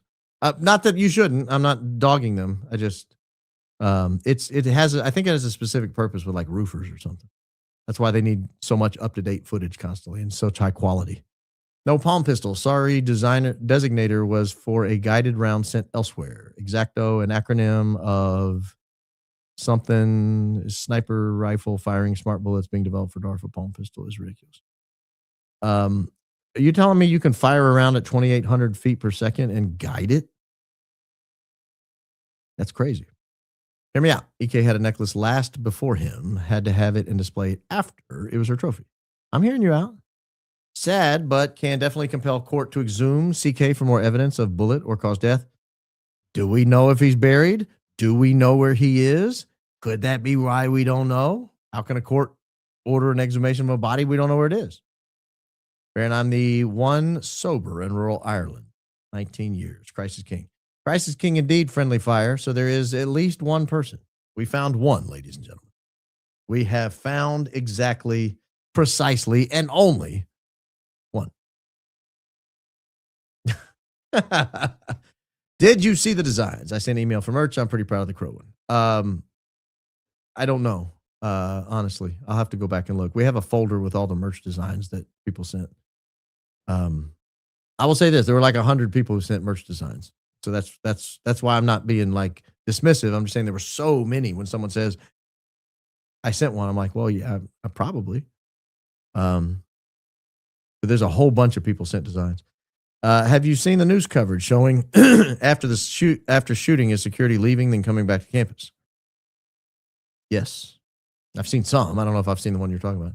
YouTube channel In Light has 5 views, best 15-minute interview of witness Darren Brunson. Oh, 5 views. Best 15-minute interview of Darren Brunson. And only has 5 views? Channel In Light? I'll look at that. Don't you watch your own video at least 5 times? Let's see here. In Light, Darren Brunson. Let's see if we can find it. Yeah, it's 14 views now. 15 minutes long. Woo, that was loud. I'll pull it up and look at it. Man, they got volume on In Light. The volume button works at In Light. It'll blow your eardrums out. Alex Jones wants a Trump intervention, bringing in JD Vance. Can JD choose anyone as VP at any time, i.e. EK? He can, but they have to survive confirmation. CEO vibes. Nice. So I'll be a good CEO. 08, guys, tomorrow morning. I'm flying Delta. Someone pick me up. I'm the CEO. I'm going to fly coach. Well, I'm already lost an hour into working on this project. Should I stop or do you want me to continue to finesse it? I want it to be stellar. Are we kidding? Send me an invoice. Send me an invoice. Became a member when you corrected Blake's grammar. All right. That's awesome. That's awesome. Expect an angry reply by Neff. He's given me a few angry replies on X. It's cute. It's cute. When it comes from a guy like Neff, it's cute. I wish you and your family a happy Easter. I enjoy your high IQ network. You've inspired me to make serious changes in my life. Kathy, that means more to me than anything. My wife and I talk about this. How many people write in and are like, dude, our lives are changing. I went back and had a face-to-face with Brother Bob at First Presbyterian. We had a falling out, and now we're back at it, and I'm back in church every Sunday. Welcome. I'm going back to confession, and I was in Mass for the first time in 35 years. What a great story. Like, I want you people to be better every day. Whatever you're doing now, don't settle. Keep growing, keep improving, get better. That's great. Thank you, Kathy, for that generous donation, but thank you especially for those kind words. But Baron, did you see Matt Gaetz talking about aliens? It was actually on the run. I just ran out of time. I was going to talk about that today, but I ran out of time. Maybe I'll do a member show over the Easter weekend. Talk about aliens. That sounds like fun. Maybe not. Just putting it out there. What if they say something about Charlie being alien? So we'll leave it alone. Go Max, Baron, and Daisy. I doubt Charlie was an alien. Now, Peyton Manning, maybe. He looks weird. Did alien-like things on the football field. So it's a different, you never know. You never know. 18 could have been an alien. I didn't know Erika as well prior to Charlie's death. It's very interesting. His body language alone speaks volumes in that video. You talking about Blake Sneff? Yeah, that was weird. I can only imagine what goes through the minds of people who plan this. Surely they watch your show every night. Do you think they believe they're smarter than you and the others? Yeah, I think they take a big relief when we take a wrong turn, but that's just the nature of investigations. You're going to take wrong turns. 9 a.m. Sunday morning, most everyone is at church in Utah. I plan my shopping trips around their church schedule or general conference. I don't know what general conference means. Makes my driving and shopping experience much more pleasant. Woohoo. Well, 9 o'clock is when I'll be out there with boop, boop, boop, boop, boop, boop, boop, boop, boop, boop, boop, boop, booping all over the concrete pad looking for a ring. Now, the problem is if I get a strong hit on gold, I guess I need a shovel too, don't I? I'll pay for it, Utah. Calm down. But will you be flying coach to your new position? Yes. Your humble host will always fly coach. Always. I'm humble. I'm humble. Even as CEO, we're flying coach. New rules. No more private planes. We fly coach. I'll save $10 million a year or more. That's probably conservative. Yes, we're flying coach. Sorry, Paradise Jets. You're out. I'm the new CEO. I've been appointed. Please don't call people grumblers. I thought you felt your audience is high IQ. It's a negative remark. Oh, you must be new. Oh, bless your heart. Well, since you're new, I'll give you a few things around. I go by humble host. The commenters are called members of the jury. And the people who rumble are called grumblers. That's just what they love it. They don't know anything else to be called. They'd be offended if I called them something other than grumblers. Speaking of, I got one from the grumblers. Medical teams would cut off a necklace with a tool if they were in a hurry. A necklace with that thickness couldn't have been ripped off. Agreed. See, our grumblers are high IQ. And they're in good mood. It just rhymes with rumble. And it's hilarious. Welcome to the program. It's in all the pics you've said, in all the pics you've seen, did you ever see the necklace when he was getting carried to the SUV? Yes. But one of the many people rushing toward CK pick it up from the ground after he went down. No. It looked like it was staying on his body. I mean, it looked like it was stuck in his shirt. Where are Charlie's kids and dogs? That's a good question. I hope they didn't put Fido down or whatever. Watching old Charlie and Erika videos, she seemed disinterested in the kids and hostile to the dog. I mean, that's on brand, but I have not seen that. I've not seen that. But it's not like if you showed me a video, I'd be like, what? What? Who is this? I mean, she was a boss babe in New York, in Manhattan, excuse me. She always calls it Manhattan. I was living in Manhattan, Boss babing it up. We were boss babing over here. We were boss babing over there. I was a boss babe. Not a boss baby, because I don't like them. But I like boss babes, because I am one. Boss babe. Boss babe. I'm losing my voice, so I can't sing the backup part. Sorry, Erika. I don't mean it. I know you love your kids. I hope she loves her kids. Of course she loves her kids. That'd be a monster not to love. I don't think they are prepared for your expertise, Baron. I agree. I love your specificity. You need to keep at it. Max, love your attention to details. Thank you. I agree. They were not prepared for such humble analysis. We love you, Baron. You're a living legend in our eyes. Oh, I still listen to Eminem sometimes, but Christ is King. Christ is King indeed, and I will forgive the Eminem. Regarding MGK, who I also like. Oh, I'm sorry. I think he's great. And now, granted, I've only been listening like a month. I mean, I knew who he was a month ago, but I don't know that I'd ever heard a song.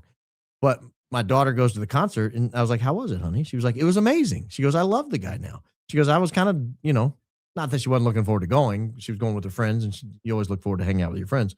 But she's like, I just didn't know a lot of his music and didn't really care for him much. She's like, but he was such a great entertainer, and his songs were so catchy. I really liked it. And I was like, who is this catchy entertainer? So I dial up Spotify, which I love. Spotify has been great to the show, by the way. If you ever miss a show and want to catch it on Spotify, it's a great place to watch it. And they've been great.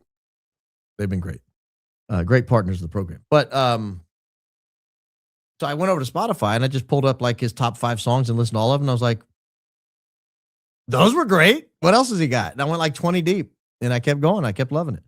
Then I started listening more because it's on my recently played, and away we go. I'm now a fan. I wrote you an email, so disregard. No, I'm not going to disregard because I'm probably not going to read the email. So I'm going to dial in here. Disregard the email. Duly noted. Yes, ma'am. Absolutely. Yep. You got me bent behind, my arm behind my back, but Uncle, I'll disregard your email. I was asking you about what Bible I should read. I want to unedited, redacted version. What can you recommend? Thank you for all your work. Love your show and your fans. Unedited and unredacted. I don't think any Bibles are redacted, are they? Unedited? So unedited is going to be in its original form, like Greek and Aramaic and Hebrew. Unless you can read those, I highly recommend getting an edited version into the, vernacular. There are a lot of good ones out there. I don't want to I've got the ones I like. I like the New American Bible a lot, and the New American RE is good. New NABRE. This is like a revised version. I like it a lot. Easy to read. Still sounds biblical. Some of these translations get so revised and so modern that you're like, huh? Like Jesus didn't say bro. Like he didn't call Peter bro. On this rock I'm gonna build my church, bro. Like dial it back. I want Matthew 16 to sound like Jesus. I want to hear a little bit of an accent when I read it. It isn't funny. I don't know why. I blame Bob and Tom. When I read the words of Jesus, it's in a Spanish accent. Because there was a Bob and Tom skit. Somebody referenced it on the show the other day in the comments. But there's a Bob and Tom skit where Jesus spoke, and he spoke with an Hispanic accent. And I was like, oh. And it made sense to me. And so when I read Jesus, that's how I hear it. I wish I didn't, but I do. Not to offend our Spanish brethren, but he wasn't from Mexico City. I don't know, man. I don't think any of them are redacted, and I think most of the pretty good ones.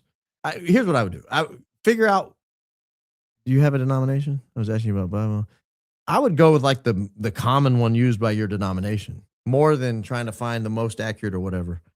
I actually have one I really like called the New American Standard Bible. Catholic Church doesn't use it. It's on my shelf on that shelf over there. But it's one I really like. New American Standard version. I think NASV maybe. Anyway, they're all good. It's the Bible. Can't go wrong. No, I mean, you can actually. There's some of them that are pretty tough to read. The name is Darren Brunson, and the woman's name is Angie Martin. In the interview, they talk about how they know George Sand. Oh, well, I've got it pulled up right here. I'm watching. It's going to be viewed. If Blake thinks his friends are in trouble, part of the jump scare mission that went wrong, then is he fighting to save them, not because he believes the Tyler story? Yeah, potentially. I don't know. I don't know his motivation. LFG Go Max. Sincerely, your best supporter from Alaska. Christ is King. Happiest Easter. I didn't know I was so big in Alaska that I had so many supporters. I actually had to have a vest. But thank you. Thank you.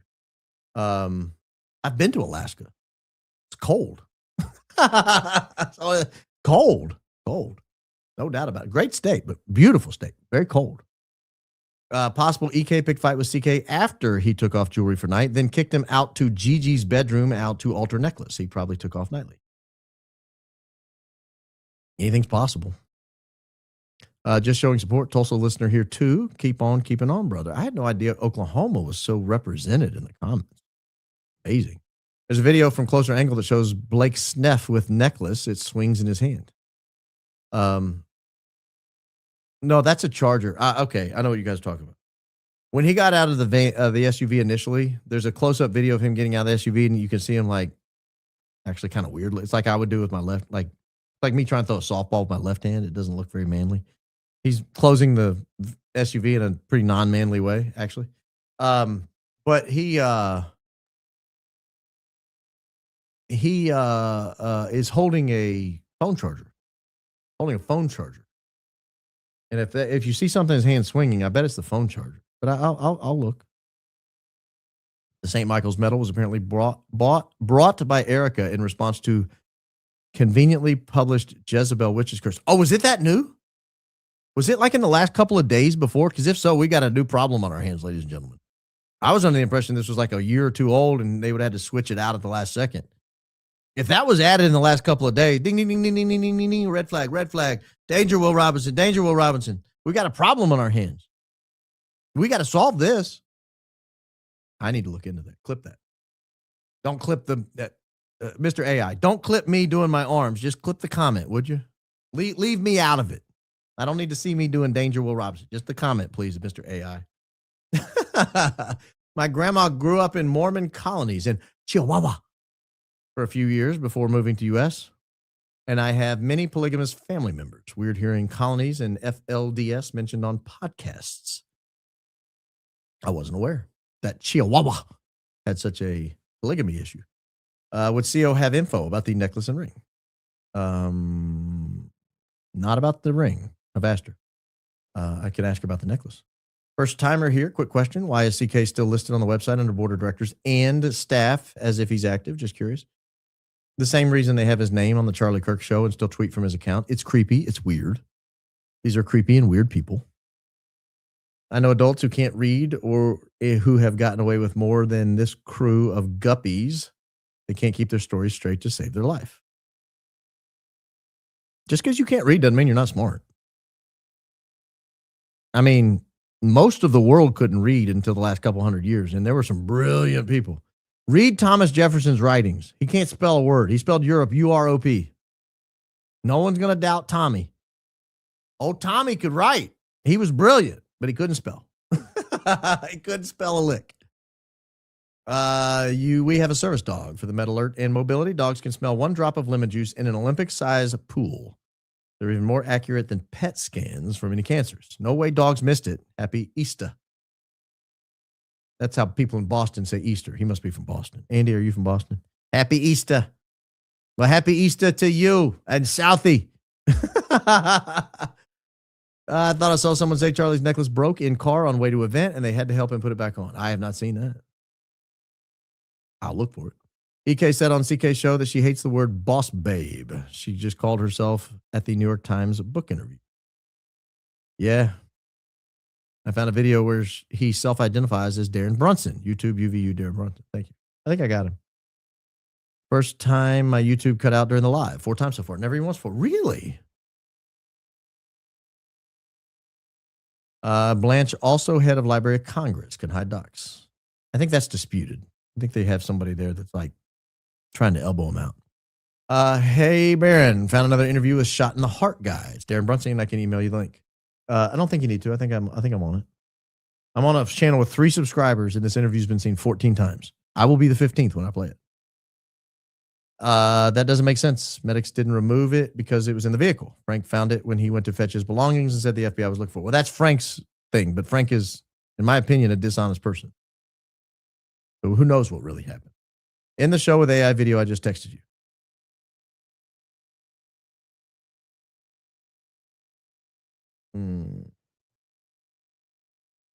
Oh, we got an audio recording.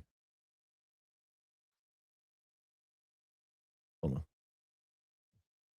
Let me play this real quick. Oh, no. Oh, it's at the end.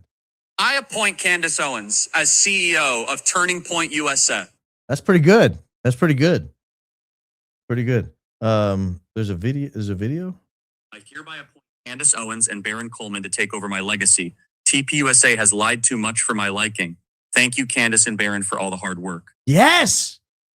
Yes. We're coming for you guys. All this is going on X. We're coming.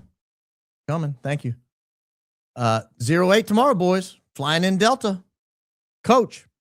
I don't know how. I'm not going to make Candace fly coach. I don't know how she flies. She might go business class. Curse Research, Brunson Brothers litigious record. Oh, I need to be careful then. The insect that you and Ian discussed coming down inside the tent, could that be anything like a drone or something from the plane that flew over? I mean, it could be, but I don't know. Magnetic Pulse Wave. Love you all. Happy Easter. Community is everything. Love your neighbor. Love your neighbor as yourself. Check out upscale resale shops for a higher quality chair. Find another Persian rug. And we love you long time. I watched that movie. I know what that means. We ain't going to do that, Texas Alley Cat. That is off the table. Just saw a post on X. Not sure how accurate, but Hexeth flies on SAM 000 at Fort and flew over Tennessee after plant explosion. Oh. What fort? That's interesting. I have to go. I'll go back and look at that. I can pull that up. Go to bed. Pull the pic of EK holding necklace out of car. It's square. Bid on Jay Waters. It's braided. Pic emailed. By the way, thank you for all you do. Thank you. High IQ moth is hiding in a light shade or lighting someplace. They're attracted to light and heat. Useless information, I know. Happy Easter and congrats on recent appointment as CEO. Oh, thank you. There's a gigantic light right on the other side of the camera. You can see the shade of it here as I pull my hand down. So I'm going to leave him. He's high IQ. I don't want to lower the moth IQ on the world. It's already pretty low. This one needs to find a little moth babe. Mothra. No, we don't need that. Super C on Coach today said she knew Connor's mom. He once had cancer, was a Make-A-Wish kid in AZ, and thinks he walks with a limp. She emailed you. Oh. That's amazing if true. If he walks with a limp, it is over. I'm sorry, it is over because that guy looks like Connor more than Tyler Robinson. I want to know what the woman FT cut off at UVU had to say. Yeah, same. What if that necklace was bugged and Erika had all the inside scoop on Charlie from day one? Where would the power source come from? Jesse said in court, TR lawyer asked for a 6-month review evidence due to not having it. Prosecutor said he's waiting for it from the FBI. Yeah, we covered that yesterday. Didn't Trigger Smart do a spot with 2 of the Brunson brothers? It's been a while. I'll need to check. Anyone know? I'll ask him. I forgot the date. They had TPUSA, but it wasn't much before the murders happened. A lot of confusion. And someone from Big Washington, D.C. FBI. And a lot of Patsy and CI and Patsy want to get killed by the SWAT team. What?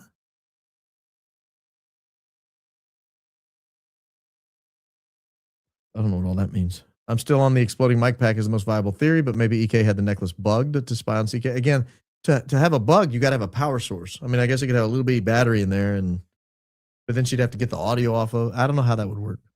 That'd be way above my pay grade. Worried someone would find it and discover a bug. Happy Easter, Bays. Great work as always. Thank you. And I didn't do an opening because I didn't want to talk for 4 hours, and here I am. I'll never speak again, but I don't have to go till Monday. And it would have been 4.5 hours. Turk said they did CPR. Harpole said they didn't, just worked on bleeding and made the wound bigger. Could have put something in it. Also, one of them is lying. Yeah, I agree. You should get a radiation tester for UT. Ooh, why? Think it was a nuke? DOA, don't go to OR. No heartbeat, no OR. That's interesting. Hi, Baron. Since you and Candace have contacts inside TP, have any of them confirmed seeing Erika bring the kids in the office? Did she say she brings them everywhere? I haven't asked. That's a good question. I will. I have not asked that. Been trying to send super chats, but I'm blocked from posting everything I write. What's up with this? That means you write crazy stuff. That's what it means. Restaurant recommendation, Aquarium Restaurant, Nashville. Duly noted. How can it be fair trial if crime scene was auctioned off or literally paved over? That's a good question. The Tulsa thing is freaking me out. I'm moving there in a week and a half. I asked the Lord for confirmation. Welcome home. You're going to love it here. Tulsa's great.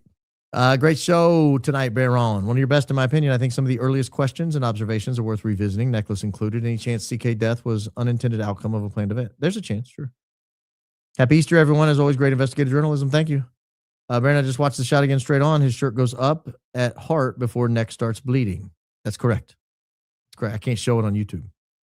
EK will be granted an honorary Juris Doctorate and replace Bondi. Happy Easter to the Coleman family. He has risen. She would never take that pay cut.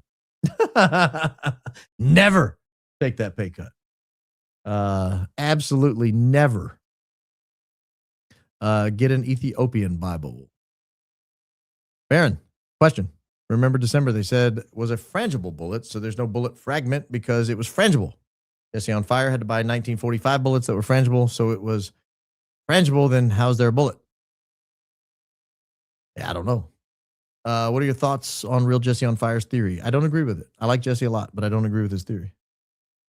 I wasn't suggesting that people who can't read aren't smart. I was just saying with all the resources that the crew has, the White House and money, etc., that they could have gotten away with it. Yeah, agreed. Yeah, sure. I agree with that.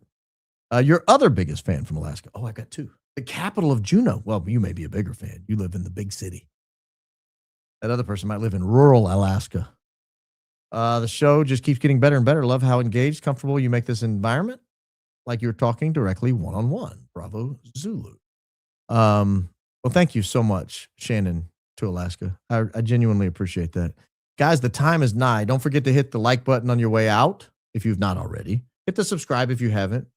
Again, statistics show there are people who watch this who aren't subscribed. Shocking, I know, but don't be among them. Go ahead and subscribe, click the notifications, and enjoy your Easter weekend. Remember your family, your friends. Do a little extra praying this weekend. Do something nice for somebody. Something nice for somebody. Tomorrow's Good Friday. It's a great day to offer a sacrifice for somebody. Do something you ordinarily wouldn't have done that takes a little extra time, maybe a little extra money. It'll bless you. It'll bless them. It'll bless you. And so I highly recommend it. Highly recommend it. Guys, a perfect week to remind you Jesus loves you. Thank you. Thank you for joining me. Enjoy your weekend off, and I will be back Monday of all days. Monday, probably an early show. Hopefully, I'm aiming for 5, maybe even 4:30. Got a little something going on Monday night, so I want to be out of here at a decent hour. In the meantime, guys, enjoy yourselves. Be nice, be kind, and we'll talk to you Monday.